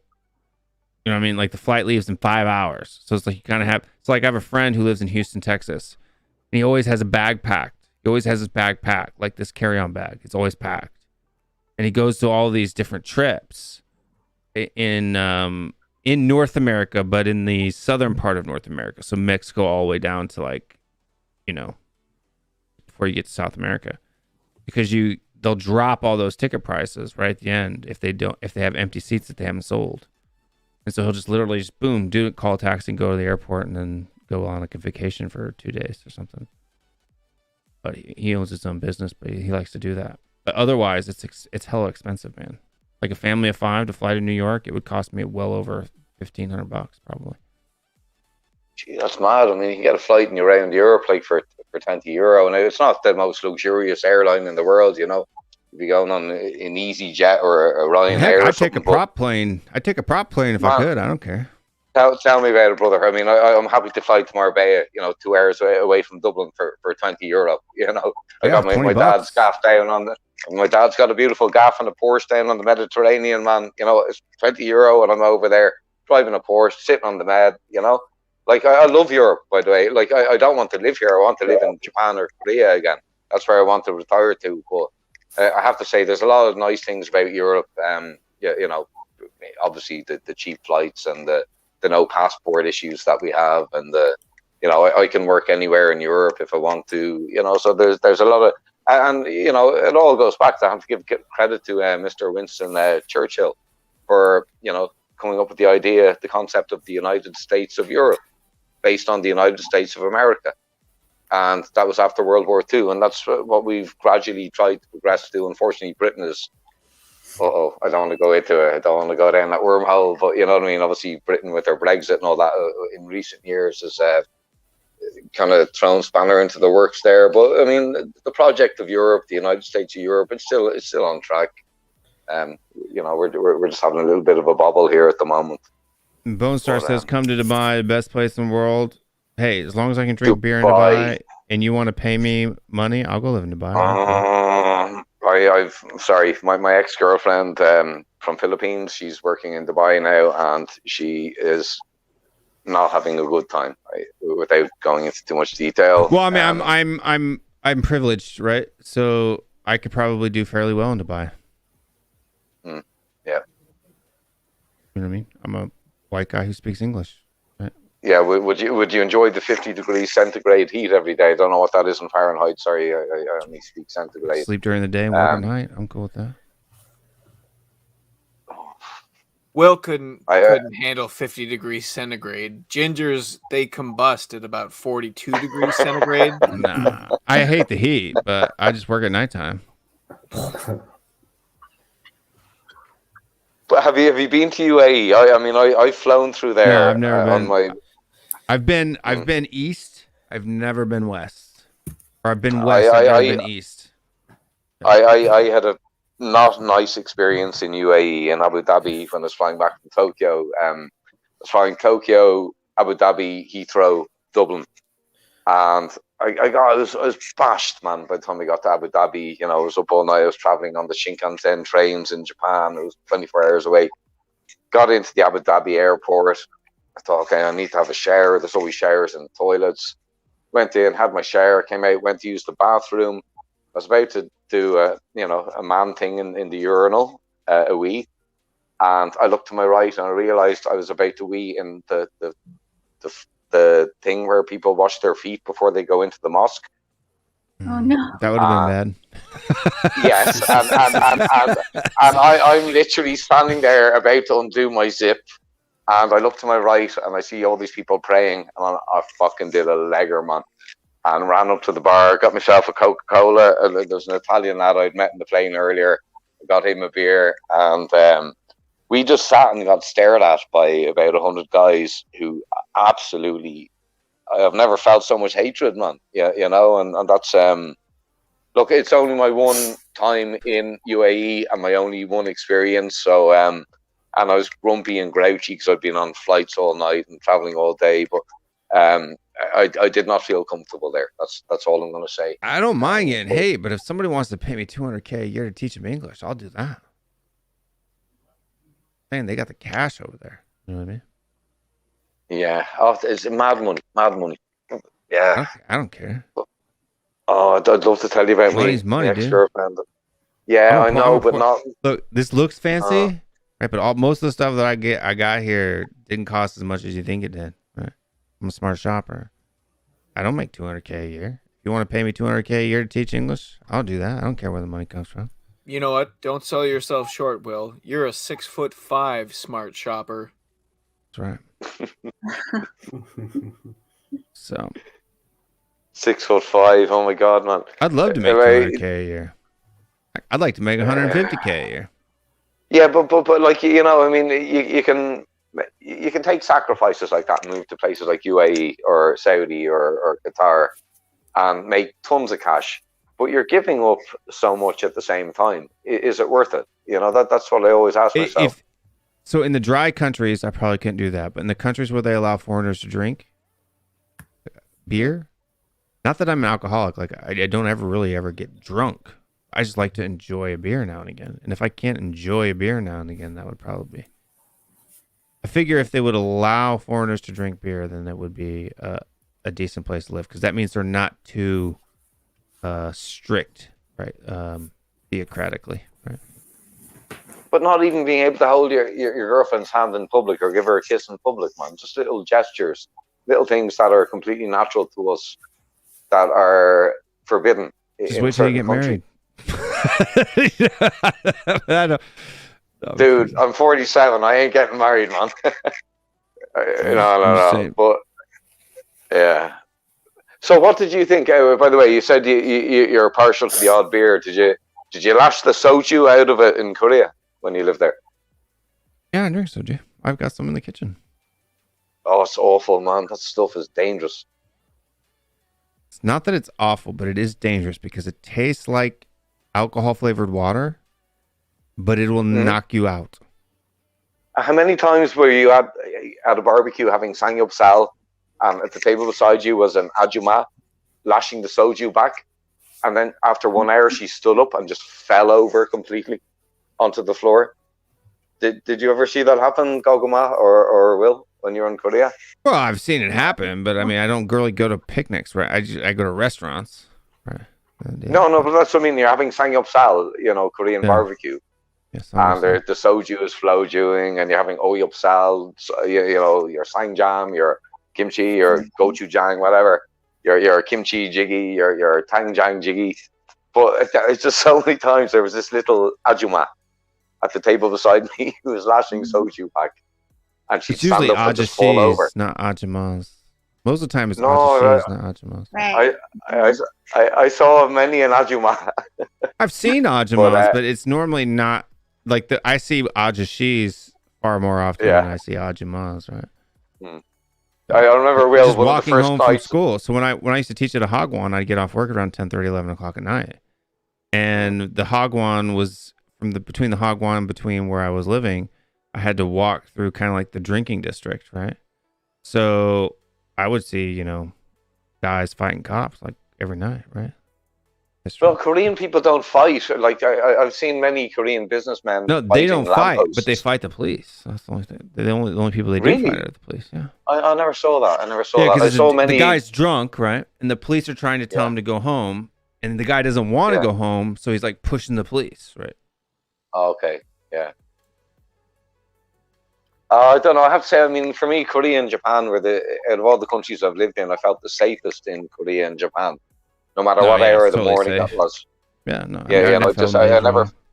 No, me too, man. Never at all. Like, I mean, I wouldn't go outside in Dublin, in Ireland, where I live, man. You know, I wouldn't go outside at night.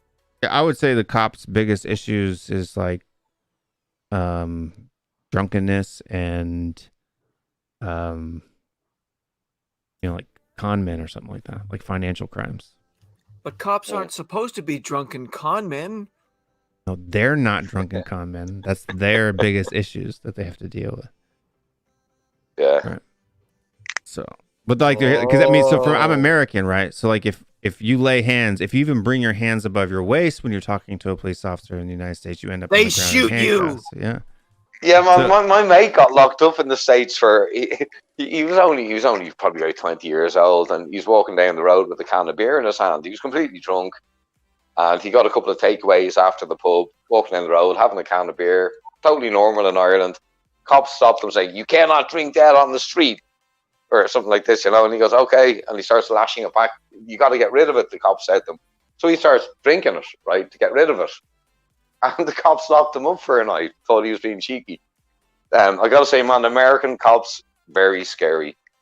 I in my experience, a lot of the cops that I've dealt with over, even in Germany, the guys have these Batman utility belts, man, with loads of guns blazing, and I mean all these tools. That you're just like, what the hell is that? But they're actually really polite when you get in trouble with them. The boss is the problem. Boss is los. You know, and the police in Korea are the same way too. They don't, Yeah, I think American cops seem to have a reputation of being a little bit reactionary, maybe. Well, I mean, you have to understand here, like, there's a lot of the criminals have guns, right? Most of them do, right? Yeah. So the cop doesn't know if you have a gun or not, so they have to treat everyone like they have a gun, right? That's just it must be. That's frightening, man. That's frightening. Like, it reminds me when I was growing up, like in Ireland in the early '80s and late '70s. You know, like every time you turn on the news, there was like bombs going off and guns and and it is. I mean, it wasn't quite as bad. It wasn't quite as bad as the IRA, but I mean, it's not that bad. There's too many guns. But I mean, churches aren't getting blown up, right? So people's houses aren't getting blown up here, right? It's not. Churches, it's a little different. Churches may get shot at every now and again, but they don't get blown up. Shot at or shot up? Was there not a synagogue? Was there not a synagogue there a couple of years ago that was shot up? A couple of years ago. There might be a church once every 2 or 3 years, but I want to hear it. Canada just had a mass shooting like a couple months ago. What? Canada? Would you like to do like a mass shooting comparison? No, I'm just saying, in your country where you're not allowed to have guns, you still have mass shootings. We have guns and we have mass shootings. You know what? It was an American that came in with a gun and shot a bunch of people. Oh, shit. No, I'm just America. I was just kidding. That would have been funny, America, though. fuck yeah. No, that would not have been funny. Unless it didn't happen. Which was the joke, but anyways. Oh, isn't it awful that we can... No, I don't even want to suggest that we're laughing at mass shootings. Oh, fuck. But this is the whole thing. I mean, Australia banned, right, their gun sales after, I think it was if there's any Aussies in there, I always get it confused. It was Sandy Hook. Was Sandy Hook Australia? Or was that America? That was America. That was America. That was a long time ago. Okay, well, I always get confused. 20 years ago? Yeah. Okay, well, there was a mass shooting probably 30 odd years back in Aussie. The bikey gangs, the bikers, like Hell's Angel type dudes or whatever they were called. And they literally just banned guns after that, right? They said, okay, we've had enough of guns. Same way New Zealand did a couple of years back after They're not they had the banned. mass shooting. They're not banned. They had a No, buyback program, and they only bought back like 20%. So you They're can still own guns. they're not just they're not highly banned. relegated. Highly regulated, and they have to be for, like in Ireland, if you're a farmer, you can have a gun because you might need to shoot foxes Yeah, that are depends eating on your what chickens state or you live something, in. I right? think in Australia too. Yeah. So Shamu's giving us an update there. It was in the 90s. I assume he's talking about the Australian mass shooting. But look, I mean, there is other forms of violence, obviously. I mean, there's a lot of knife crime and, just straight up beatings that go on. I heard that there's no gun crime here. Yeah, I heard that the knife crime in England was so high that they were thinking about banning knives. Yeah, well, I mean, what are they going to do? Well, Make us that's all just use going to chopsticks? increase the acid crime. No, seriously, we've been walking around with chopsticks. You've never heard of anybody getting stabbed here, right? Like that doesn't happen, right? Just get shot. I'd rather get shot than stabbed. Well, it's probably underreported because you've got so many gun shootings. In Korea, that's the way they kill people in Korea is by stabbings. Yeah, and same in Philippines. Wait. Yeah, it's a national sport in Philippines. Gogama, is that true? Yes, guns are illegal here, so. So If people it's people stab each other. That's the number one cause of human inflicted death. Yeah, the whole gangpei culture. But it's So how many? I know I wonder how many deaths were incurred in Korea due to stabbings compared to the number of gun deaths in the depends on the United time. Depends on the time of what generation you're talking about.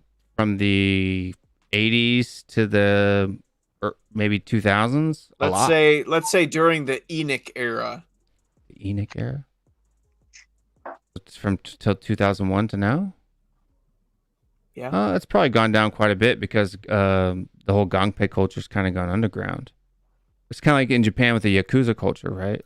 So the Yakuza used to go and stab people all over the place. It's usually other Yakuza most of the time, but I mean, it's the same thing in the United States. Most gun crime in the United States is gang members against gang members. It's not just random people, right? So your random gun crime is pretty low in the United States. Yakuza still abide by a certain code. Okay, they don't fuck with the regular guy on the street. They tend to keep it to corporate manipulation, blackmailing, prostitution, gambling. So they only enforce when they need to enforce, and they don't usually inflict knife violence or gun violence on a member of the general public. They'll give him a hiding, they'll give him a beating, they'll get his money, but they don't generally have a tendency to resort to knife or gun violence. There is a new breed of Yakuza whose name I've forgotten now. I'm writing a script about it and I've fucking forgotten the name. But sorry, I got sent a script tonight that I have to rewrite for a guy who focuses on Yakuza and all these love motels and things like that, and I help him out with the scripts. But there is a new, younger breed of Yakuza, and they are actually going down kind of the more, how would you say, the violent route. They are actually bringing out guns now, and it's a new generation. The old Yakuza, they abided by a code, but the new Yakuza, I'm gonna have to fucking Google the name. I forgot it, but they're not. They're going like drugs, guns, crazy violence. Nutty shit. Well, I haven't lived in Korea in like 5 years, but when I was there, like the regular gang violence was pretty much gone. Like you could go to some areas and you could see some guys that you would think might be in a gang, but it wasn't like it was in the 80s or the 90s, right? Like that was kind of like the peak area, the glory days of the gangpei, right? But nowadays what it was is you had actually in Incheon where I was living, there was a period of time where they were having like serial stabbings by like high school students. They were just randomly stabbing people on the subway, just for fun. When were you living in Incheon? What year? 2007 through 2015. I was there. Do you know Bundang? Bundang is a city near Bundang? Bundang. Bundang. Yeah, Bundang. Yeah, man, I was living there the same time you were in Incheon. But Bundang, that's in like Seoul, isn't it? Well, Oh, just yeah, it's kind of Yeah. halfway between Incheon and Seoul. No, that's Bucheon. Bucheon is in between Incheon and Seoul. No, but Bundang. I'm pretty Bundang sure it is was south Bundang. of Seoul, isn't it? In between like Suwon and Seoul. I'm gonna have a flick onto my PC here and get my geography right. Bundang Definitely. is very close to Seoul. It's Yeah, like south of Seoul. right past Hongnam. Very close. Mm-hmm. But hang on, Incheon is where the airport is, right? Mm-hmm. And so Bundang, I think, was about 40 minutes on the train from Incheon. And then Yeah, but that's if you went to way other... 40 minutes from Incheon on the number one line. That you're in Seoul, man. Like you're in Oh, Seoul. okay. All right. Okay. Yeah. So my geography on it isn't that great, but Bundang. I also lived in a place called Jungja, which was near Suwon, and I found out later Jungja means sperm, which I was a bit surprised to find out. I was living in a place called Jongja means sperm. Jungja. Jong. Geonggja. Jong. It was one of those new satellite towns that kind of to the southwest of Gangnam, or southeast of Gangnam, about half an hour on the train outside Gangnam.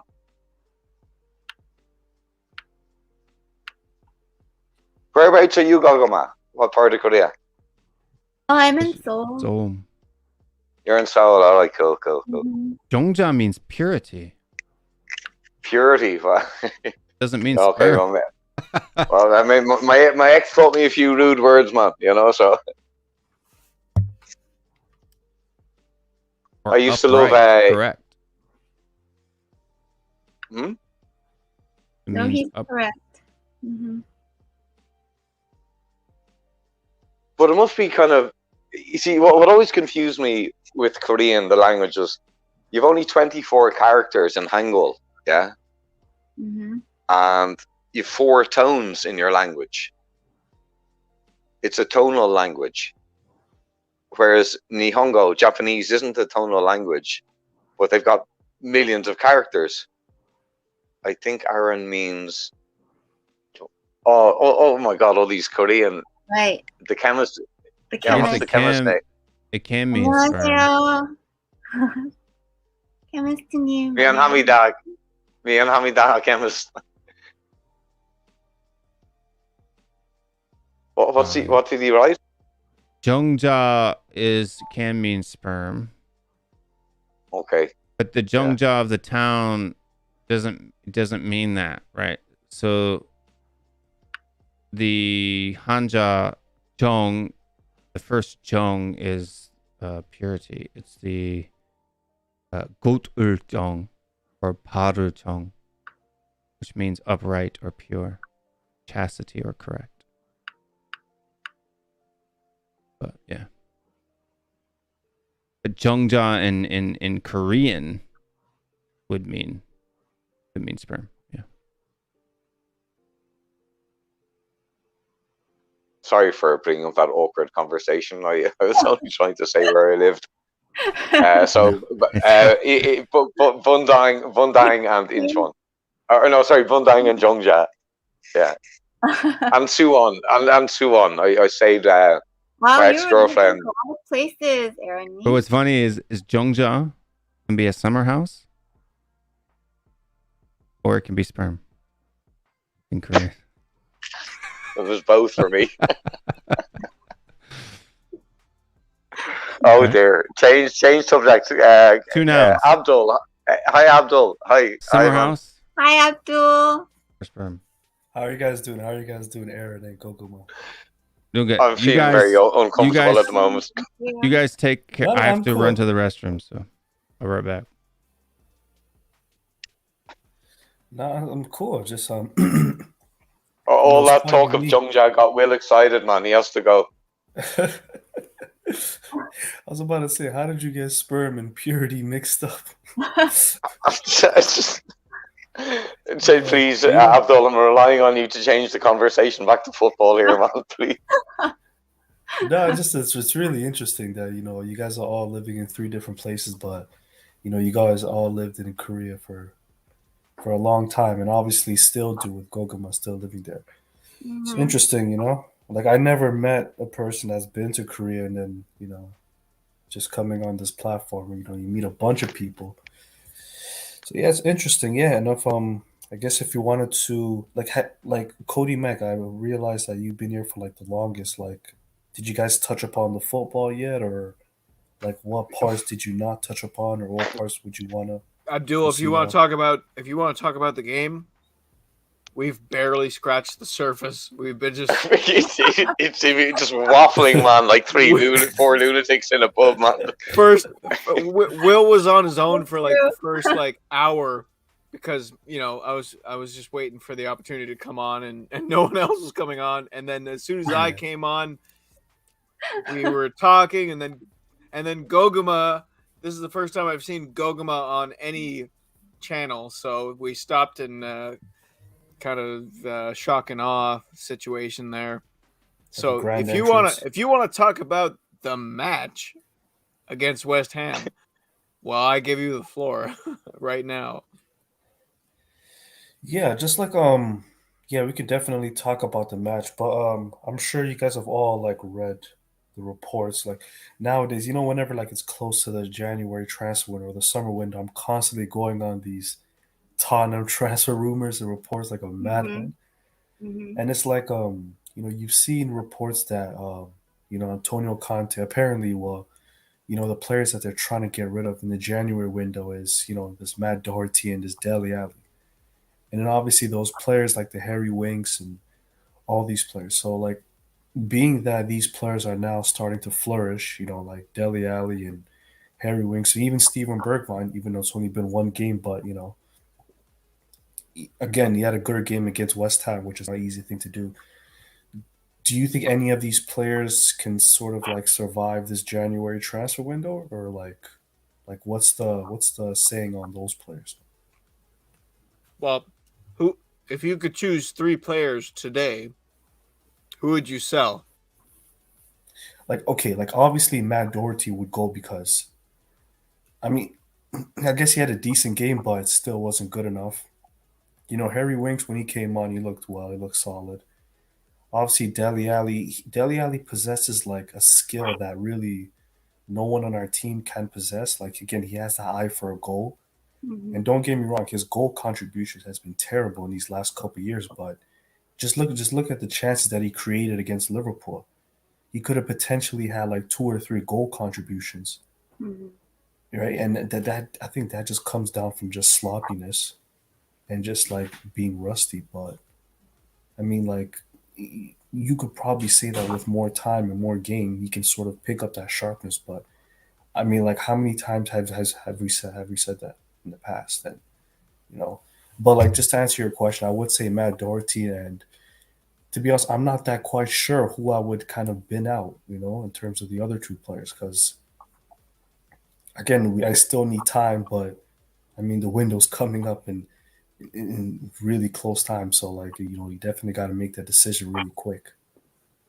It's difficult to kind of parse out the squad in the state that it's in right now because you've got a bunch of players who I really don't know how to say it without being mean, but they basically think they're a whole lot better than they are.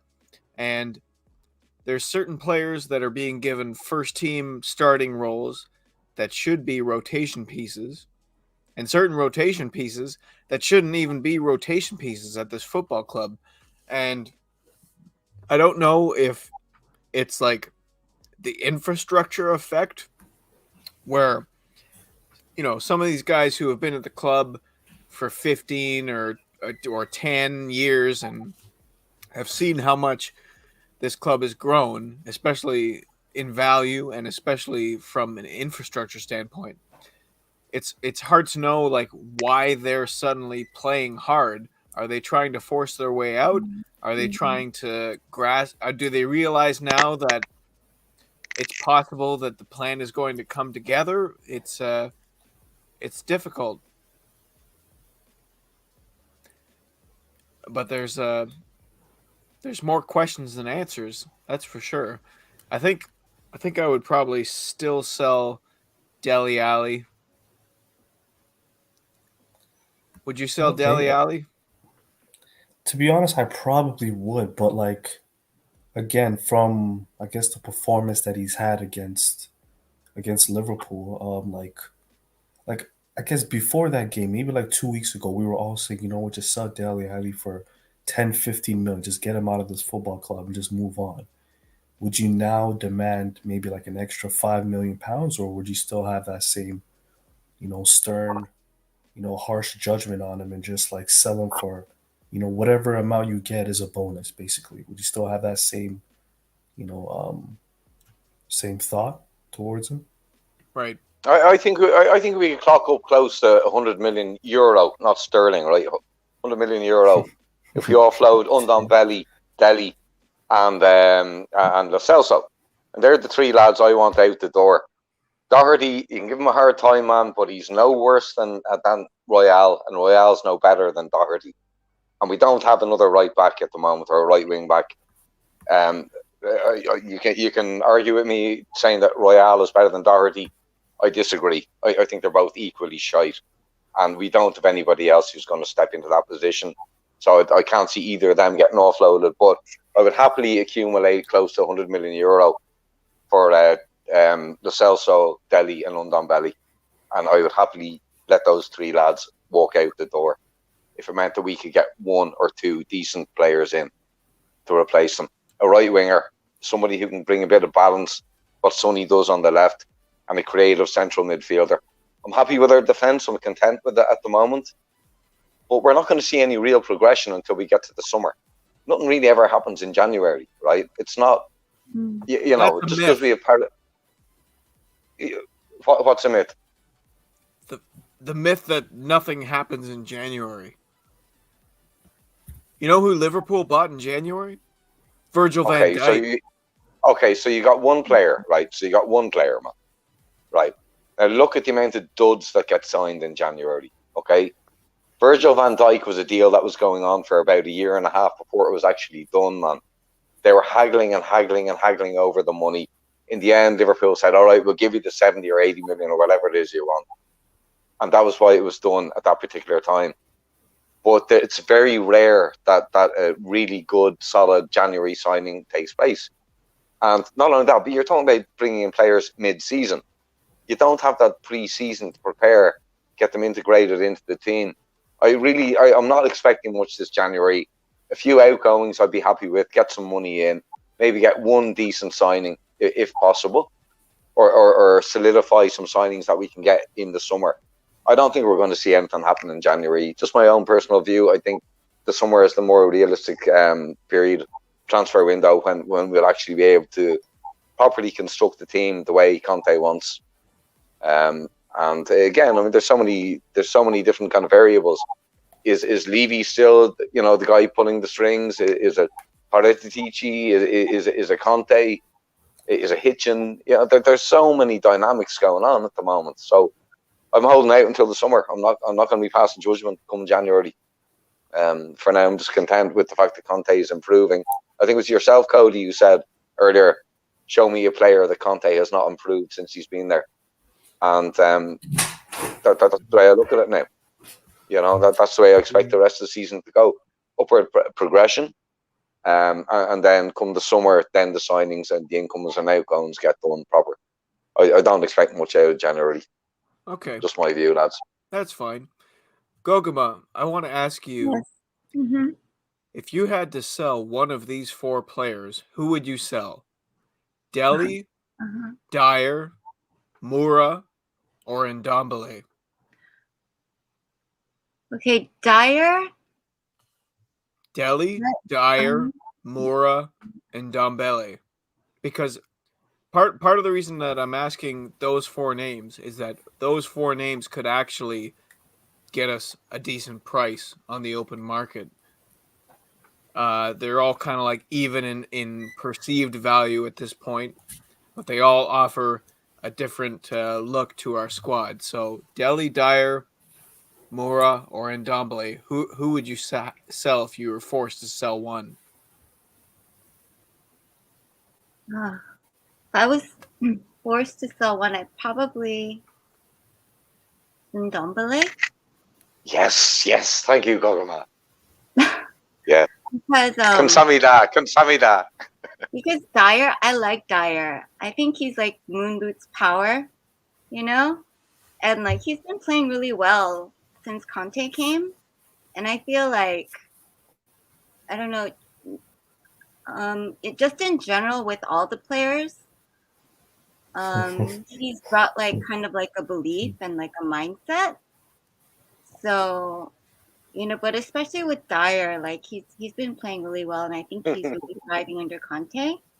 And Moura, I love Moura, so definitely no.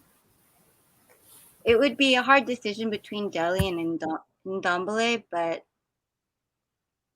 I feel I would choose Ndombele because even though, I mean, I've heard things about like both of them, maybe, you know, worries about like their attitude and stuff, but I feel like for some reason between the two of them, if anyone could kind of like make a comeback or like do something for the team and kind of like buy into or get into the team mindset under Conte, it would probably be Dele more than Ndombele. So that would be my choice. Like, why are we talking about selling Dyer? Like, out of those three people that you listed, Dyer's the only one who's been consistently decent this season. All you have to do is pick 1 out of 4. So if Dyer is everyone's first name off the list, then so be it. Yeah, first one off the list. I think Gogama just summed that up perfectly. I mean, everything that I wanted to say, There's no reason to sell him either. Yeah, like it's Ndombele. I mean, the guy since day one is never shown any effort. You know, an occasional flick or a trick or a nice goal, but five goals and 4 assists or something in 3 odd years or whatever it is.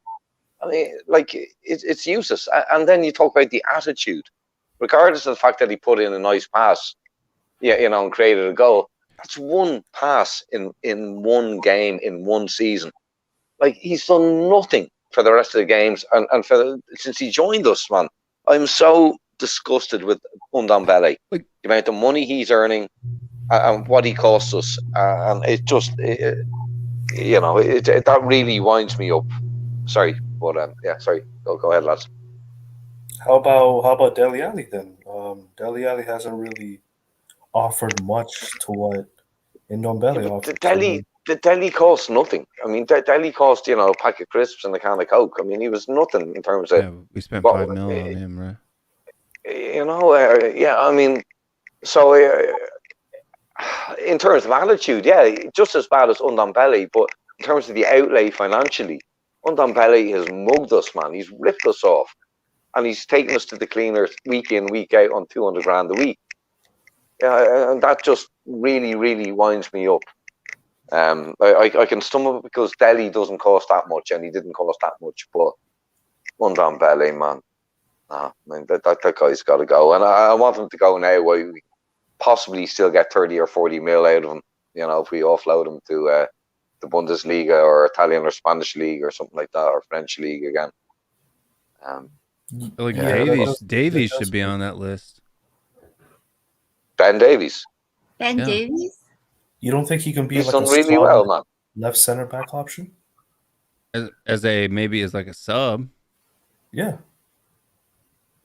Yeah, and then maybe you'd have like Sanchez or Tanganga as a sub on the right. But what I'm saying is that Ben Davies, if you look at every goal that we've conceded under Conte, it's usually been because of a Ben Davies error other than tonight, right? This was the first time that I've seen Dyer directly cause, you know, a Dyer mistake directly cause a goal this season. Last season, different story, right? Happened all the time. But this season, even under Nuno, Dyer was probably one of our top 2 center backs, right? So, I mean, Was it Dyer's mistake tonight, or was it Hugo's mistake for playing the short pass to Dyer? I mean, well, he played the short pass to Dyer, but Dyer had to take it quicker than he probably would have needed to if Hugo wouldn't have made that option. But still, Dyer was the pass that led to the turnover that led to. You see who Conte was shouting at after that. He was shouting at Lloris, saying, "Hit it long, don't hit short passes." Yeah. You know, so it's a debatable one. Well, yeah, I mean, so Hugo's choice put Dyer under unnecessary pressure, but it was also Dyer's poor pass because he was under pressure, right? That led to that. Then when the ball was coming in, I think that there were some defensive mistakes that were made there as well, right? So. Yeah, his moon boots lost all gravity, man. I mean, they were stuck in the mud. You know, I mean, he couldn't even budge his feet at that point. Yeah, totally. But I still kind of Conte singled out Lloris after that though. Yeah, maybe it's got into Moon Boots' head that he can play. You know, after the previous game against Liverpool, that he's now the new Toby Alderweireld and can ping a pass anywhere. But look, I mean, it was a disastrous goal to give up, but we won. we beat the Hammers, lads. You know, I mean that's I mean, Ben Davies on SofaScore was only like 0.1 higher than Eric Dyer, so Sanchez and Davies were about the same. Who was our highest rated player? Højbjerg. Okay. Højbjerg. Yeah. Højbjerg. Then Bergwijn and Hugo, Lucas Moura, Sergio Reguilon, then Harry Kane and Matt Doherty, and then the back line. Who was our worst? Eric Dyer was the worst. Eric Dyer and Oliver Skip. Skip? Yeah. Fuck. I thought Skip did okay. Yeah, I thought he played well. I don't know if Skip necessarily played that well, to be honest with you. I can't think of anything he did that was fantastic. And he also he gave the ball away quite a bit. Højbjerg was actually making up for, and in fact, it was a fact Oliver Skip was out of position. That he wasn't in the right spot in order to prevent the turnover and he didn't help in blocking. There was nobody in that midfield. Once Dyer played that ball up the middle, it was just a clean run for the box, right? So I mean, there was nobody and that was Oliver Skip's side, right? He was on the right side. So, Well, midfield wise, is this a serious cup?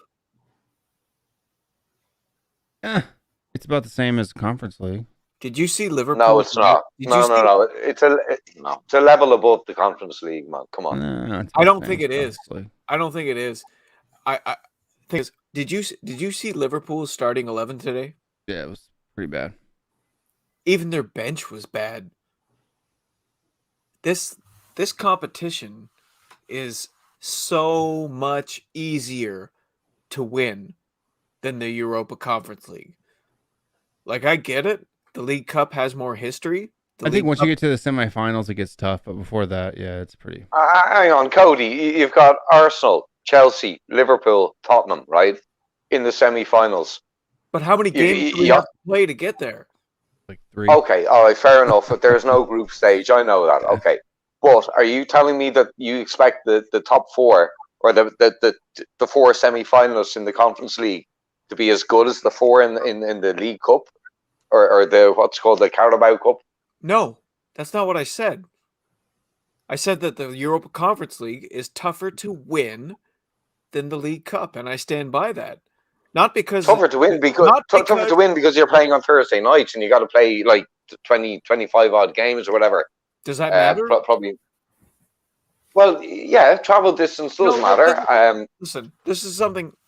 I was subject to a training session at a job in a previous career, and the question was, what matters more, the process or the result?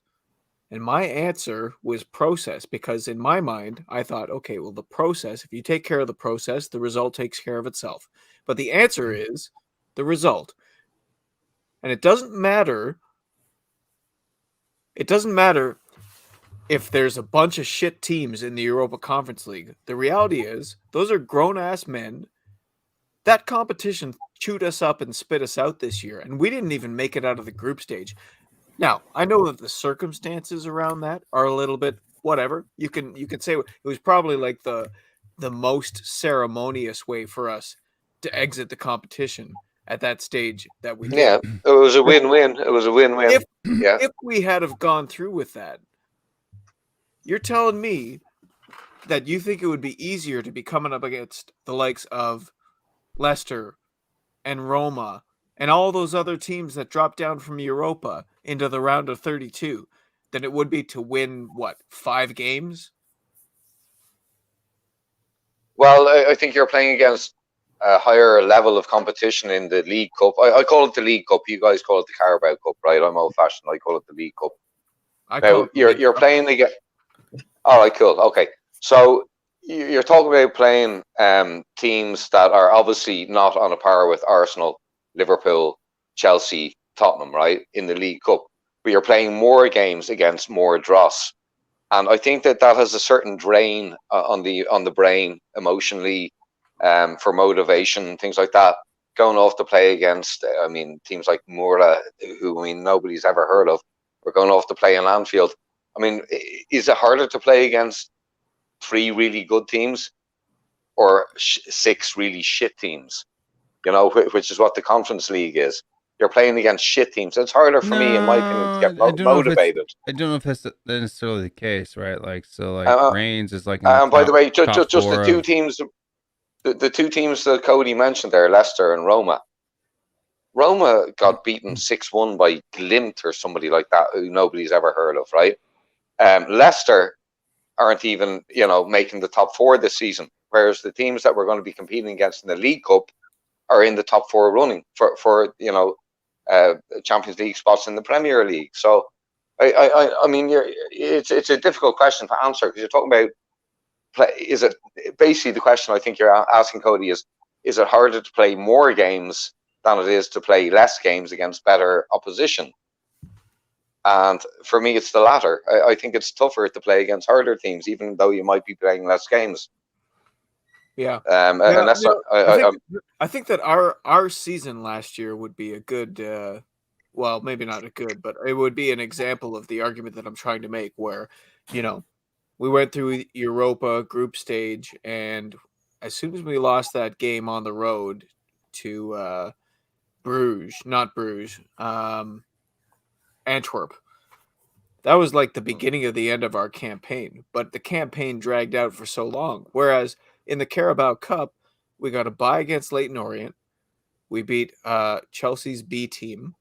And then we had to beat Stoke and Brentford. And all of a sudden we were in a cup final. And when you still find yourself up against it in terms of having to play Manchester City. They're a much better team than we were. And I thought we dragged the game out quite well, considering all the other circumstances around that. Are you telling me that, one game can come down to a coin flip? It can come down to one bonehead decision, like Harry Kane with a reckless tackle gets sent off for a red, or Andy Robertson swings his leg wildly and he gets sent off. If you're talking about sample size, the League Cup is much, much easier to win than the Europa Conference League. But purely because you're playing less games. No, because there's also very good teams in the Europa Conference League. Yeah, you got like Reigns is second in or second or third in the Liga. Ren are third. Yeah, Ren are second or third in the 5th rated league in Europe. Things have to be put into perspective here. The championship, right? The division below the Premier League is on a par, with the exception if you leave out Paris Saint-Germain. No. Oh, absolutely. Are you kidding me, man? the championship teams would be on a same par as the La Liga, the French league. That's factually Definitely incorrect. No way. And listen to the list of teams that dropped down from Europa into the Conference League: Sparta Prague, PSV, Leicester City, Fenerbahce, Marseille, Midtjylland, Celtic, and Rapid Vienna. A lot of those teams regularly play in the Champions League. I wouldn't be surprised if any of those teams went on to win the Europa Conference League. Are you telling me that it would be easier to go through from the round of 16 onward, or the round of 32 onward, playing against the likes of some of those teams that I just listed, as opposed to all these a teams one-game coin toss with Manchester City, where you can just park the bus and play for pens?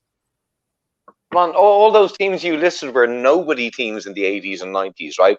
They were nothing. The European Cup, the original European Cup, was based on the winners of the league. The UEFA Cup was the second, third place, and the FA Cup why winners. Why is the state of these clubs relevant?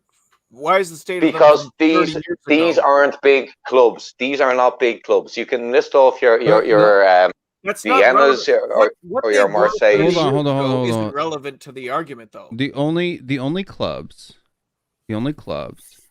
that are even equivalent in the championship to teams in the first flight of Liga are teams like Fulham, West Brom, Sheffield United, Bournemouth, teams that have been in the Premier League within the last 5-6 years. Every other team is below 50. Blackburn through all the way down to Petersburg United at a 28.5, which is like lower than. So like you have the bottom half of the championship, like down from like Derby, from Huddersfield Town down to Peterborough United, are worse than MLS clubs in the championship. This is a huge like misnomer that, you know, the Premier League is far and head and shoulders above all the other leagues in the world. Well, I mean, it is far above in average than Liga, almost 13 points difference, but there's a 13-point difference or 16-point difference between Liga and the English Championship by average. Like in the French Liga, the bottom team is a 46. That's Metz, is a 46.7. In the Championship, the bottom team is a 28. Right, so almost 2 times as worse, or half as good as the bottom. So the bottom team in the Championship is half as good as the bottom team in Liga. Now, in the French Liga, when you get to Championship start level teams, you're talking about mid-table. All right, so the top teams in the Championship would be mid-table in Liga. It'd be a mid-table team. Right, but well, you know, it's difficult to quantify when you're talking about. It's complete hypothetical. The League Cup is a total sprint, and the Europa Conference League is as much of a marathon as any. Yeah, it's a league in the world. You have fixture. It's almost like you almost have as many fixtures. I think it's like what 2/3 the number of fixtures in a European competition as you have in the actual league that you play in. If you make it, yeah. You go all the way to the Cody, are you take it you're slightly disgruntled that we're not in the National Lampoon's European Conference League anymore? I think if I had my choice, I would probably have stayed in it, but it would probably be a fool's errand as well, because I don't think that we have the resources to commit to multi-front war in terms of trying to make top 4 and trying to win the Europa Conference League. We just don't have the quality and quantity of players to deal with multiple fronts at the same time. We would have to pick one or the other, and there is no way in hell that anyone would consent to us picking the Europa Conference League over chasing that 4th spot or that 3rd spot. So I think it's a bit of a blessing in disguise, but I'm never gonna come out and say that I want Tottenham to lose. That's how I look at it. You know, like when it comes to the UEFA ruling, it's the decision as to whether Rennes are going to be awarded a 3-0 win or Tottenham are going to be awarded a 3-0 win. Am I actively going to wish that Tottenham are awarded a 3-0 win? Not really. Do we have a right as a club who's only won 2 major trophies in the last 30 years to be picking and choosing the competitions that we take seriously? No, I don't think so. Is there a history to this club where we were the original UEFA Cup winners in 71? We wear that as a badge of honor now. I wonder how seriously it was taken in the football world, the footballing world back then. It's difficult to say. Well, the UEFA Cup was very big because, like I said earlier, the people who went into the European Cup were the teams that won their league, right? So quite often those teams would not go on the following year. But we didn't win win the league in 1970. So how did no? we But what I'm saying was that the UEFA Cup was stockpiled. It was full of top class teams, right? It was almost a tougher. You could argue it was an almost tougher competition to win than the European Cup back in the old format, because quite often you'd have maybe Real Madrid might win their Spanish league. They go into the European Cup. Barcelona might win their domestic league that year and be playing in the UEFA and be better than Real Madrid. So the format back then was totally different to what it is now, with like 60 teams going into. What's the big difference? What's the big difference between the League Cup and the FA Cup? The FA Cup is the oldest club competition. Right, but I'm saying, but that's it. The League Cup is what? How long has it been going on? 50 years. Right, probably. But what I'm saying is, like, the teams that are allowed to play. I know. So I know that for the EFL non-league, the FA Cup is every club in England. Okay, right, the League Cup is only made up of the 4 top divisions. So the FA Cup will have your your amateur teams also compete in that. Right, like so non-league is allowed to play in the EFL, right? Yeah. Yeah. So the FA Cup incorporates all teams in England and some from Wales, also like Swansea and Cardiff. Whereas the League Cup is your 4 top leagues. Yeah. So that's where that comes from. But the FA Cup, I mean, for Tottenham, for people of my age, pushing in on 50, it holds so much nostalgia for us. It's what I grew up on, 1981, Tottenham beating Man City. First day I became a Tottenham fan, glued to the TV. My uncle, the family all around, all Tottenham fans, and so the FA Cup, glory hunter then. Dude, I was 7 years old. Give me a break, man. I was told, this is your team, man. This is your team. You're stuck with it now. I became a Tottenham fan during the Red Dominators. Yeah, they were great years. I was living in Aussie. Okay. Yeah. No, but you know what I mean? Not a serious fan until the Pochettino days, so. Yeah. Well, you got the good years, man. You got the good years. You didn't have to suffer the 90s.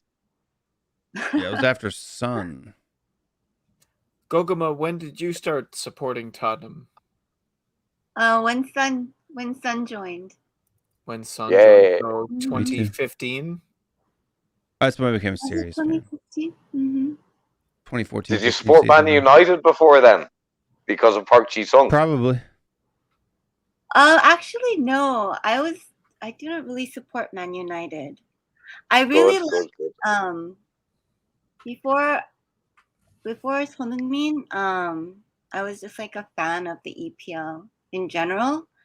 But one of my favorite teams was the Chelsea team with John Terry and like Ashley Cole and who else was it? Frank Lampard. Yeah. Didier Drogba. Right. I thought that team was like so strong. I really admired it. Mm-hmm. Yeah, I was kind of saying. So, you're losing all your brownie points now. You are our number 1 fan. Well, no, I mean, I was more of an international fan first, so I started watching football around 2000.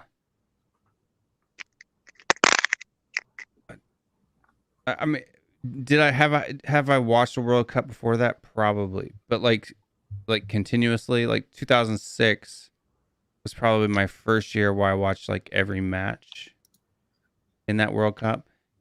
And then when I went to Korea, again, so I went to Korea in 2003, so it was a year after the World Cup. So I missed the World Cup in Korea. And then I came back to the United States for a little bit. That was in 2006. And then I went back in 2007. From that point on, the games there, for people that don't know, and Gogoma can confirm this, come on normally during the middle of the night. So 2 a.m., 3 a.m. Is usually when the matches are on. So, and back then, Tottenham wasn't an easy match to see because they only had, on cable TV, they only played like the big teams. So you could catch a Manchester United, a Liverpool. So you just kind of just watched whatever was on, whatever channel was doing the match at the time. And then, so it wasn't really, I knew my stepdad was a Tottenham fan. And so by kind of association, that was a team that I kind of followed. But like I said, I didn't watch every match because they happened in the middle of the night. And I worked. Where's your stepdad? Is your stepdad from London or is he American? Yeah, he was born in Tottenham. So. Oh, cool. All right, man. So, Yeah. that's where your affinity comes from. Yeah. Cool. Yeah. Nice. And so then when Tottenham, because I was living in Korea when Tottenham signed Son, then he started messaging me on, Facebook and stuff like that. Oh, I've got this, Tottenham just signed this great Korean player, blah, blah, blah. So that's when I started paying more attention. Right. And that's when I became kind of like, and then you could say around 2015, 2016 is when I kind of became like a super fan where I like watched week in, week out type of a. We had Lee Young Pyo, don't forget, before some young men. Yeah. But I loved Lee Young Pyo. He was it was nice because I've got my brother's kids are all half Korean and grew up in Ireland, and Ireland's a football mad country, and so when Lee Young Pyo came to Spurs, that was really nice for me and my family. And then of course with Sonny coming, it was just it's just fantastic.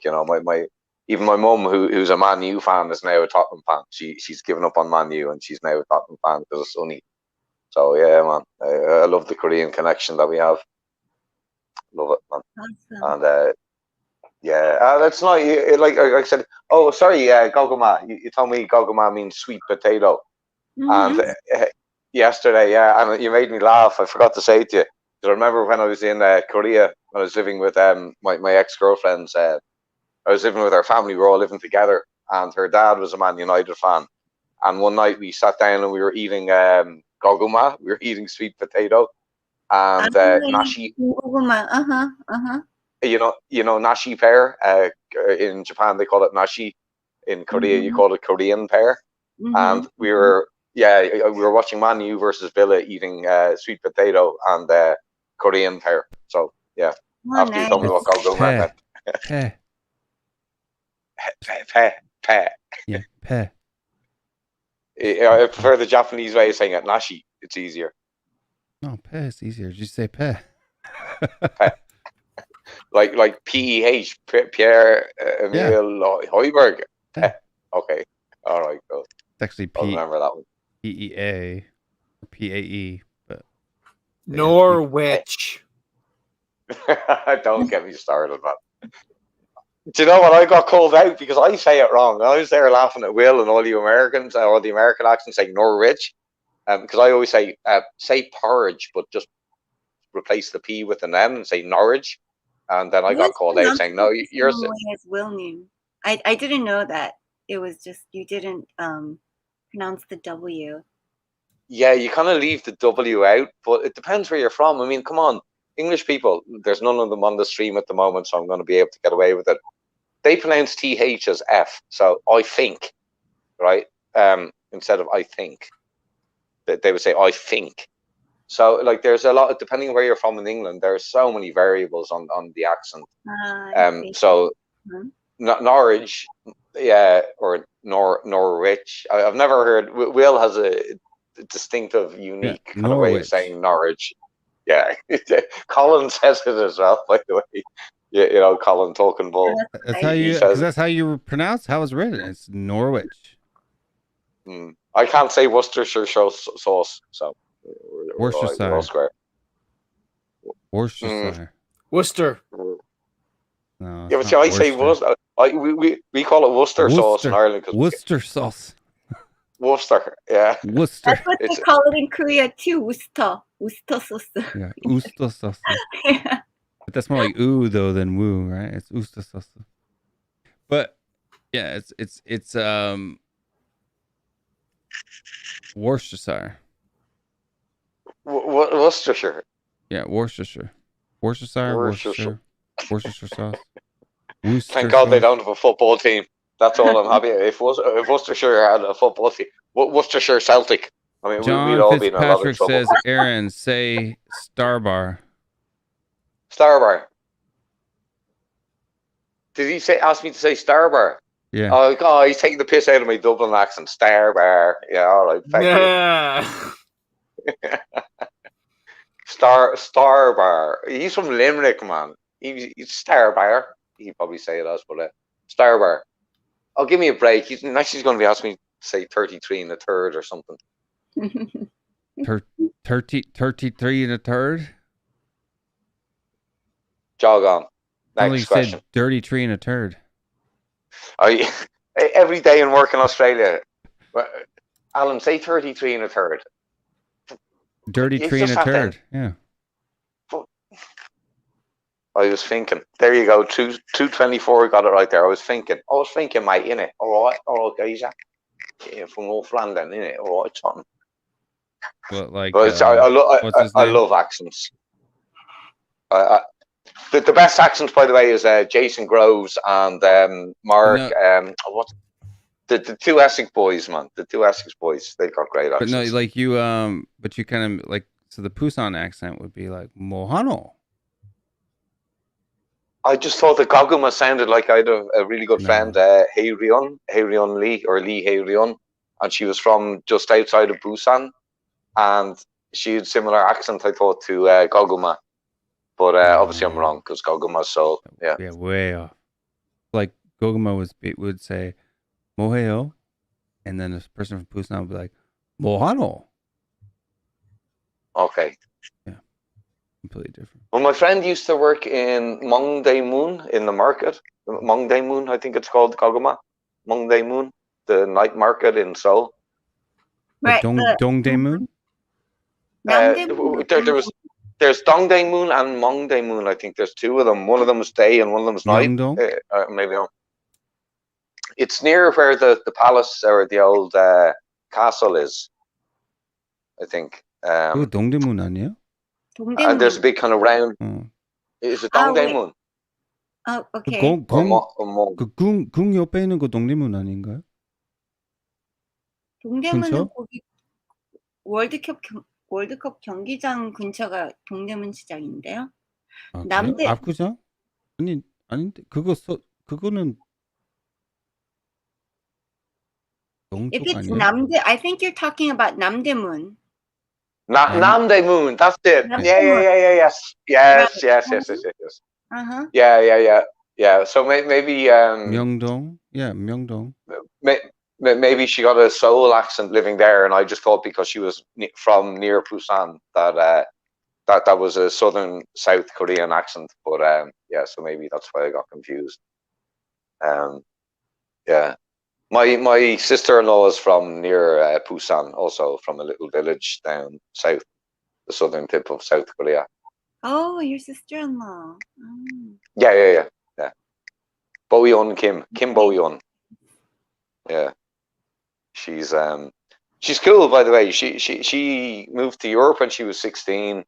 My brother met her in Germany, and then they lived in London, in North London, near Tottenham for a few years. Then they moved to Ireland, and she qualified as a lawyer. She went to study in Ireland, and she qualified.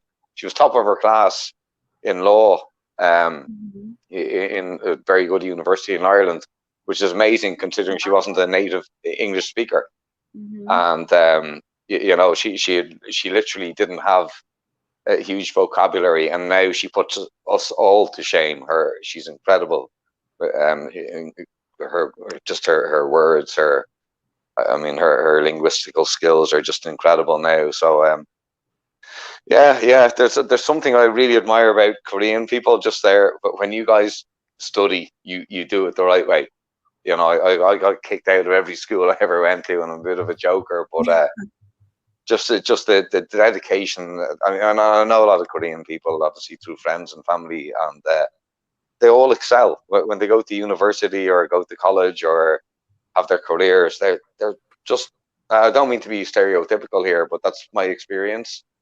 Yeah, even my nephews, you know, that they went to Cambridge and Oxford University and Trinity College Ireland, and it's not because of my side of the family; it's because of the Korean side of the family that that they were able to be that academic. So yeah, sorry lads, I've had a couple of beers, so yeah, I'm probably waffling.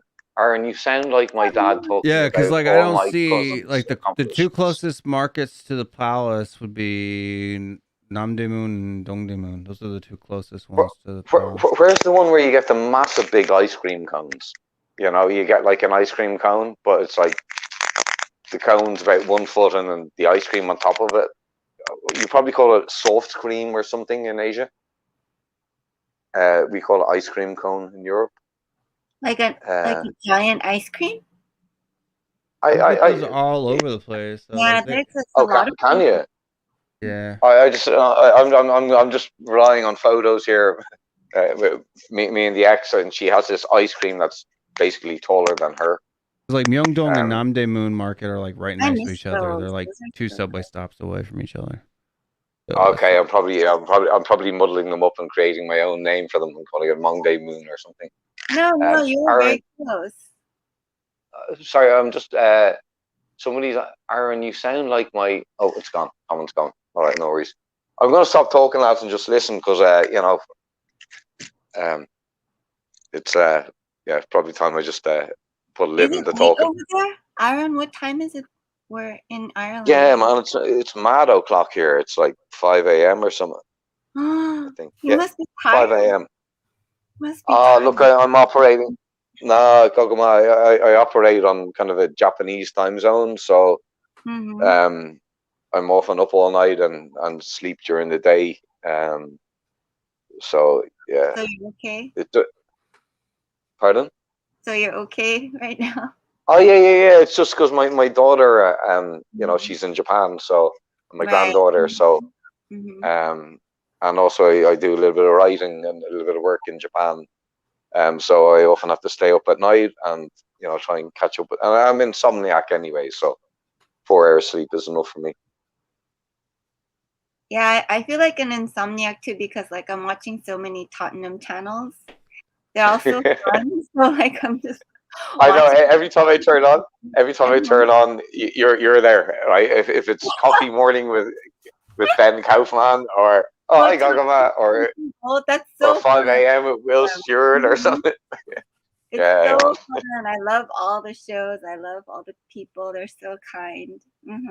It's been a great way to get through lockdown. It's been a great way to get through the whole COVID thing. Definitely. I think that's probably Will Stewart's #1 contribution to the Spurs YouTube sphere is inviting Gogama into it by starting this channel at this time zone that exposed you to other channels, and then now, like you're talking about, there's just so many great people out there producing content that deserve support. And honestly, how crazy is it that no, she's mine. Nobody else can have her.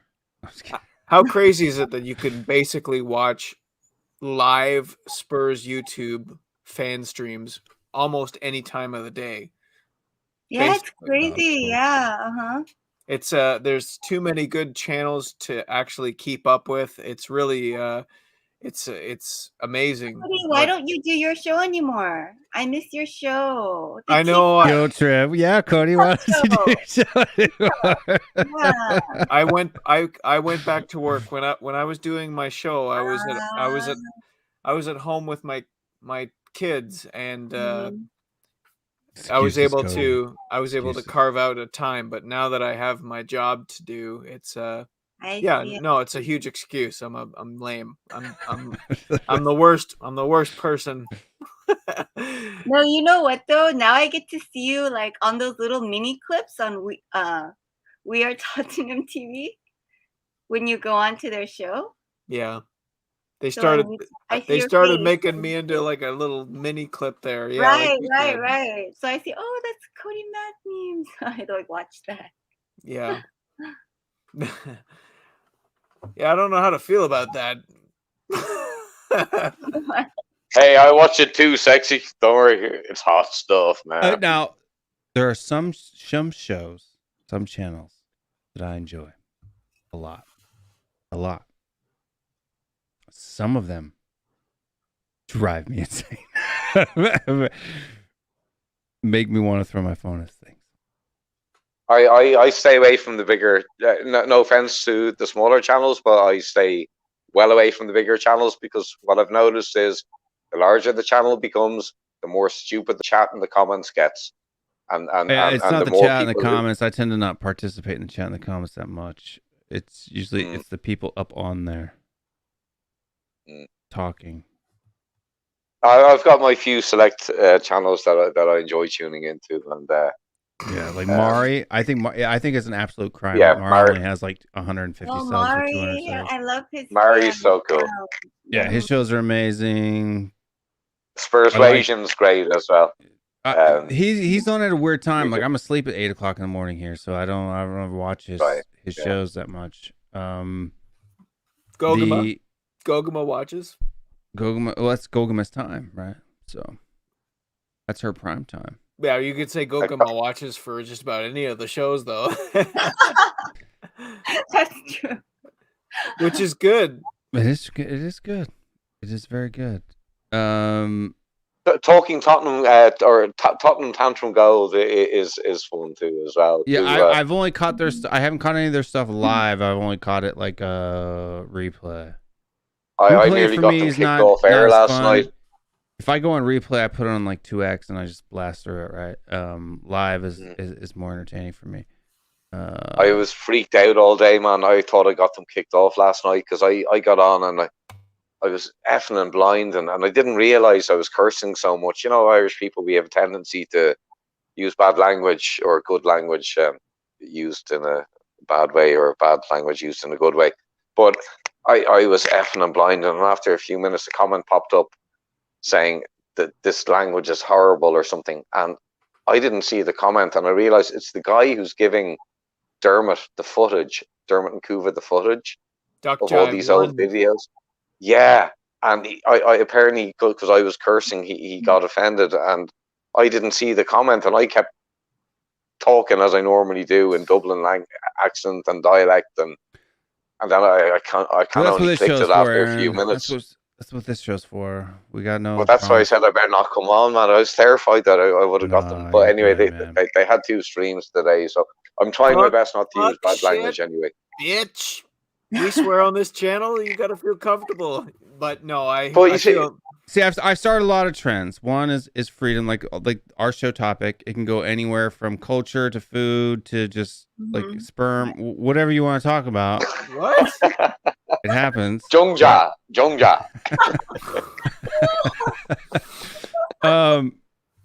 It happens. So no other shows do that. That's my thing. Okay. Number 2 was the open invite to everyone. All right, I was the first one to do that.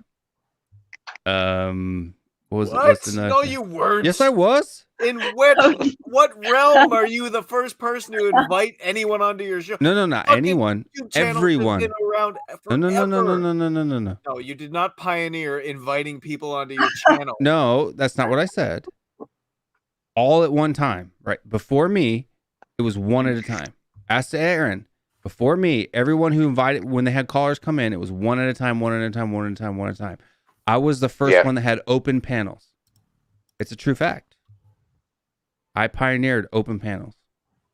To be honest, I prefer going on the open panel shows because everybody gets a word in, and you're not putting a spot for 15 minutes kind of thing. You know, it's banter. It's more banterous, if that's a word, banterous.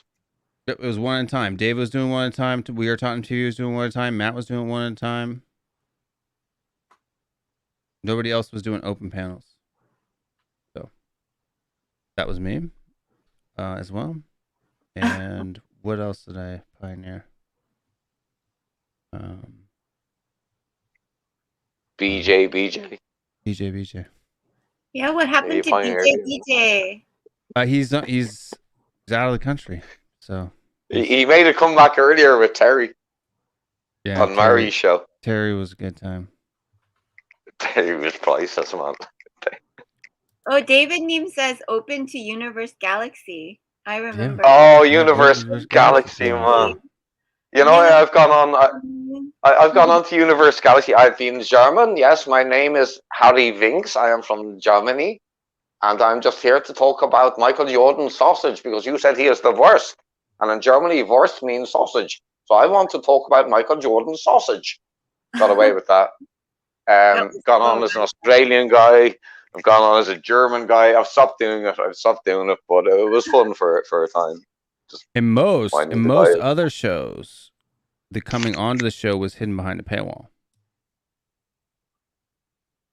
meaning that you had to be a member in order to get the link to come on the show. Whereas mine's an open invite. My post-match rant shows are open invites to everybody, member or not. You're a true pilgrim, Will. You're a pioneer. I'm a pioneer. You're a pioneer. I'm a cowboy. Appleseed, Will. You have any more complaints or arguments, Mr. Mac?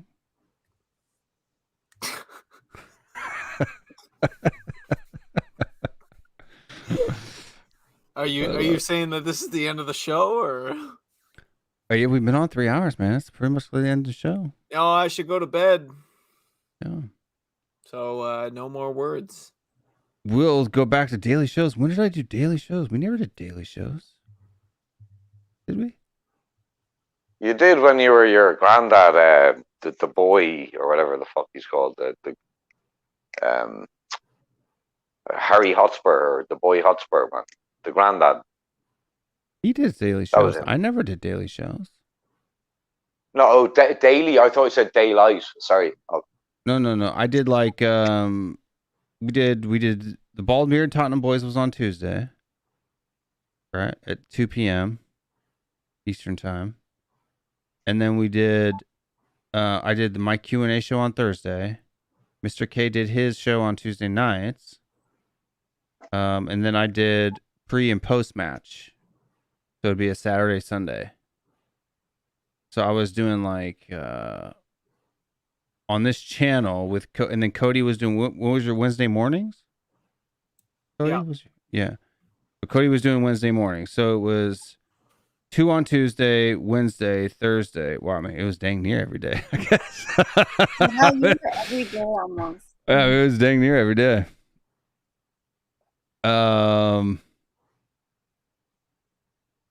Yeah, pre and post, it was close to day. It was dang near close to every day.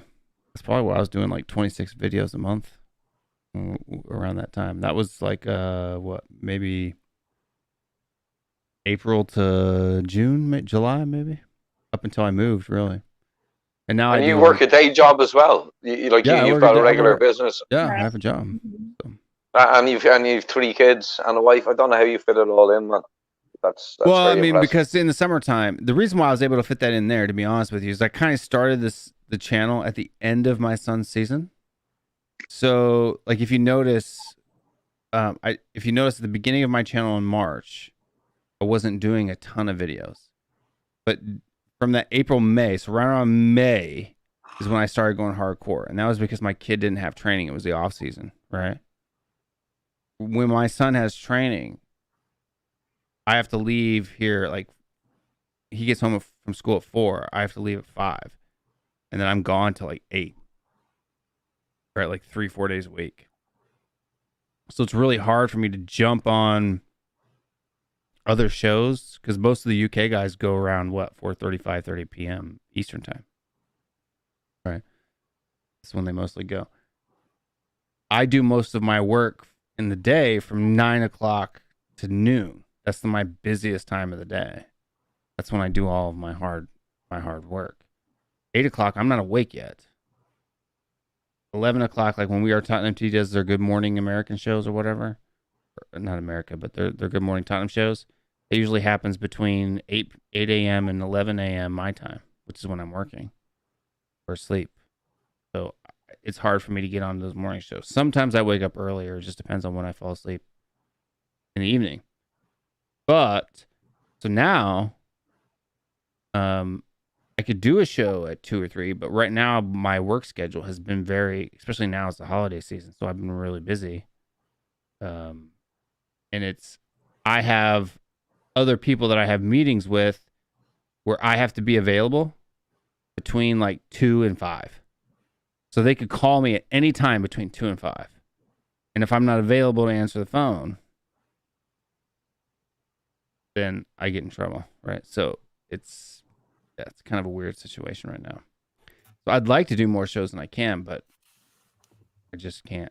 I can't do it. So it's been tough. And then I've been sick and all kinds of other weird crap. But anyway, I just want to say before we close this thing down that I'm absolutely not only honored but thrilled. We had Gogama. That Gogama decided to Thank join you us so much tonight. for having me. Thank you. I'm so happy that I did this.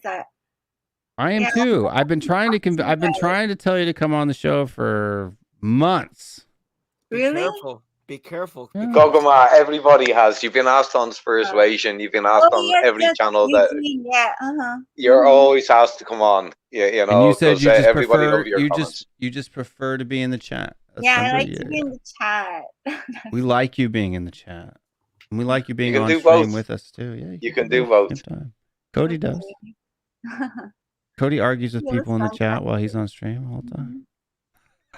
I'm just saying, just be careful. It's addictive. It's addictive. You make your first appearance. And then But your all of a English is sudden- perfect. So if that was something that you were nervous about or Your English are is concerned better than about, Will Stewart's. your English is better than Eugene's. So don't worry about it.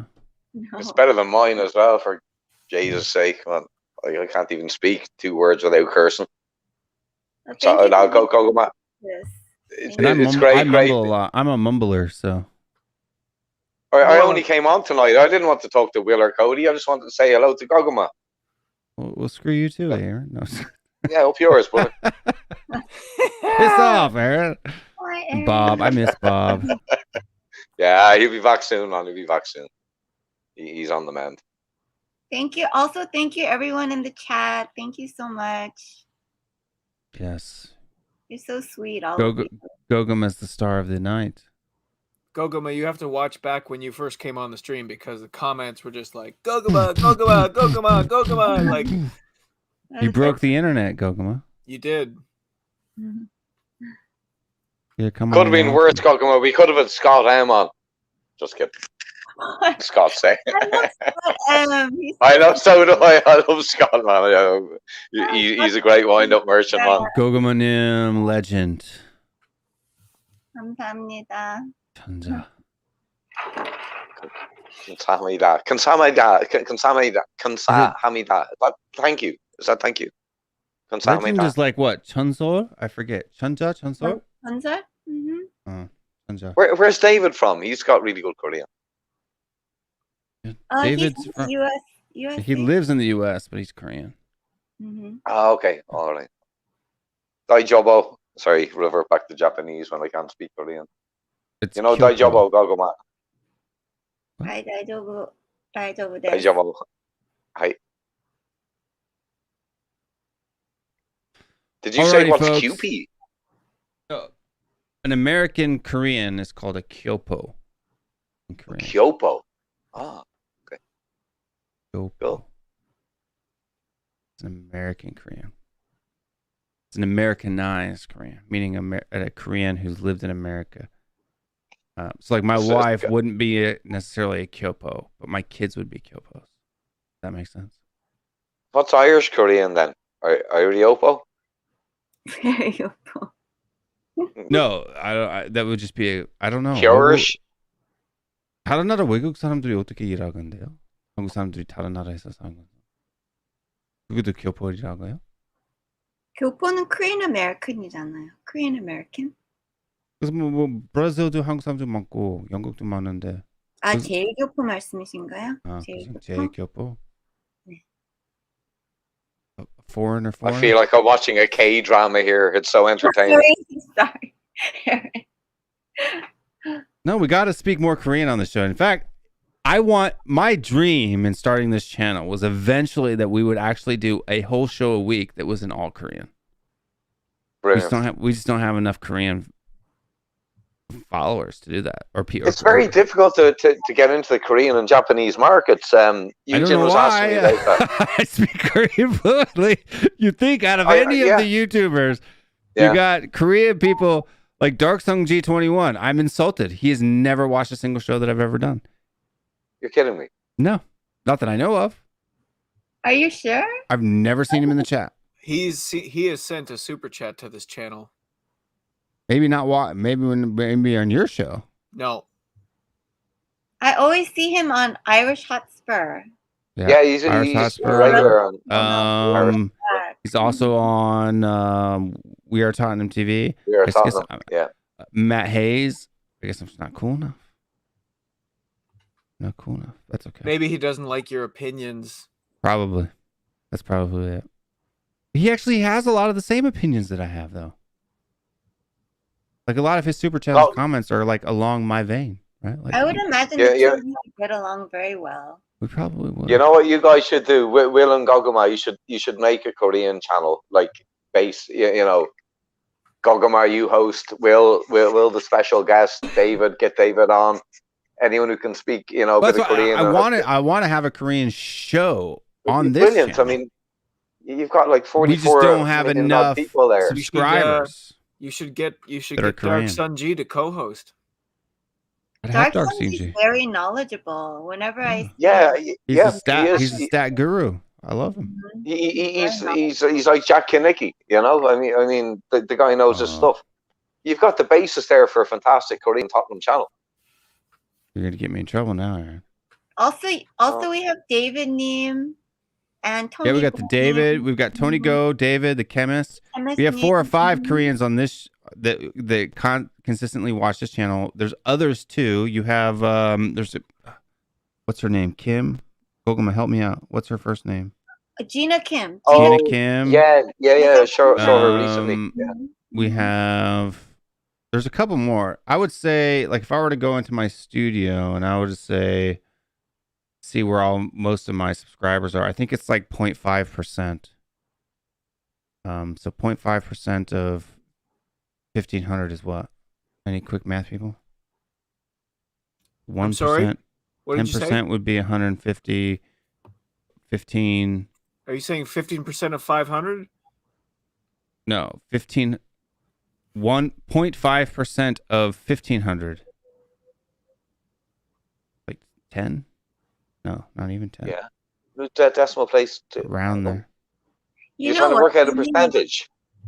I was thinking like 7, 8. If Will needs 7.5 translation on his 1.5 over 100. Do what now? Oh, sorry, go on. Gogoma, go ahead.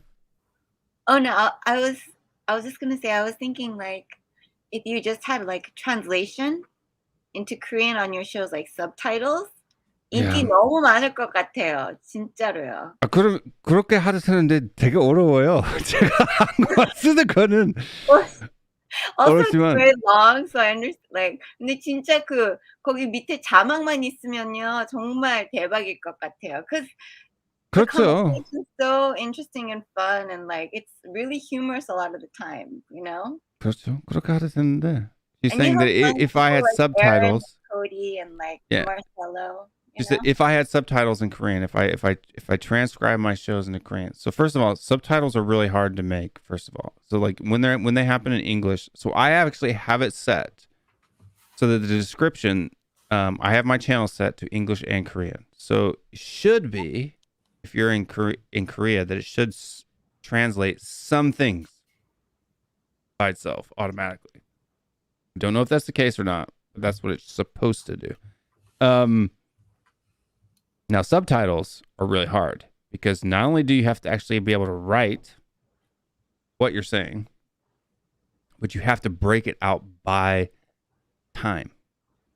So you have to literally go in and punch in, 1 minute 32 seconds this sentence, 1 minute 34 seconds this sentence, 1:30 minute. Like you have to go into each individual minute, and these are 3-hour shows. So like for me, that's a pain, dude. Like, Yeah, that's a lot. for a Korean drama to get translated into English for like an hour, they usually pay those guys like, $5,000 per episode. Like I don't even make $5,000 a year on this channel, right? So I'm paid, it's hard. I mean, I could do it myself, but it would be horrible. The first of all, the subtitles would be horrible. 있잖아요. Patreon member. 사람들 많잖아요. We have like 6. That's a lot. There's Last 8 of time. them. Yeah, there's 8 now. So there's Spartan 7 Gaming, Wayne Bonner, Mama Coates, AG, Goguma, Tony Go, Alex Burleton, John N. 그래도 많아요. Yeah, it's about $60 a month. 많고. Yeah, about $60 a month.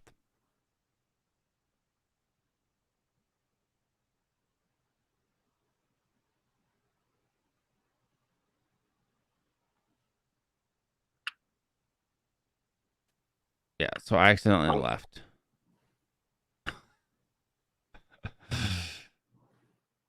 You guys still there? Yes. All right. But Aaron left, Cody left. Are they gone? Okay. Yeah, I accidentally hit back instead of I hit the wrong button and it kicked me out. Mm. But it would be tough. But if anybody wants to transcribe these shows, which I'm sure nobody does, I can send them the file and they can do it. But yeah, it's gonna be a hard job, and I wouldn't want to do that. But that's why I'd like to have at least one show a week, or even one show a month in just Korean. I think that would be fun.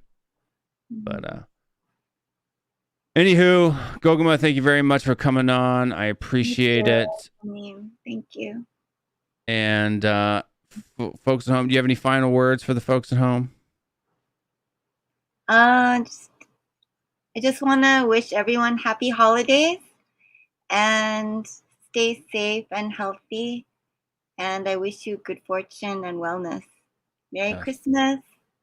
Merry Christmas. I agree. Everybody stay strong. Stay Spurs.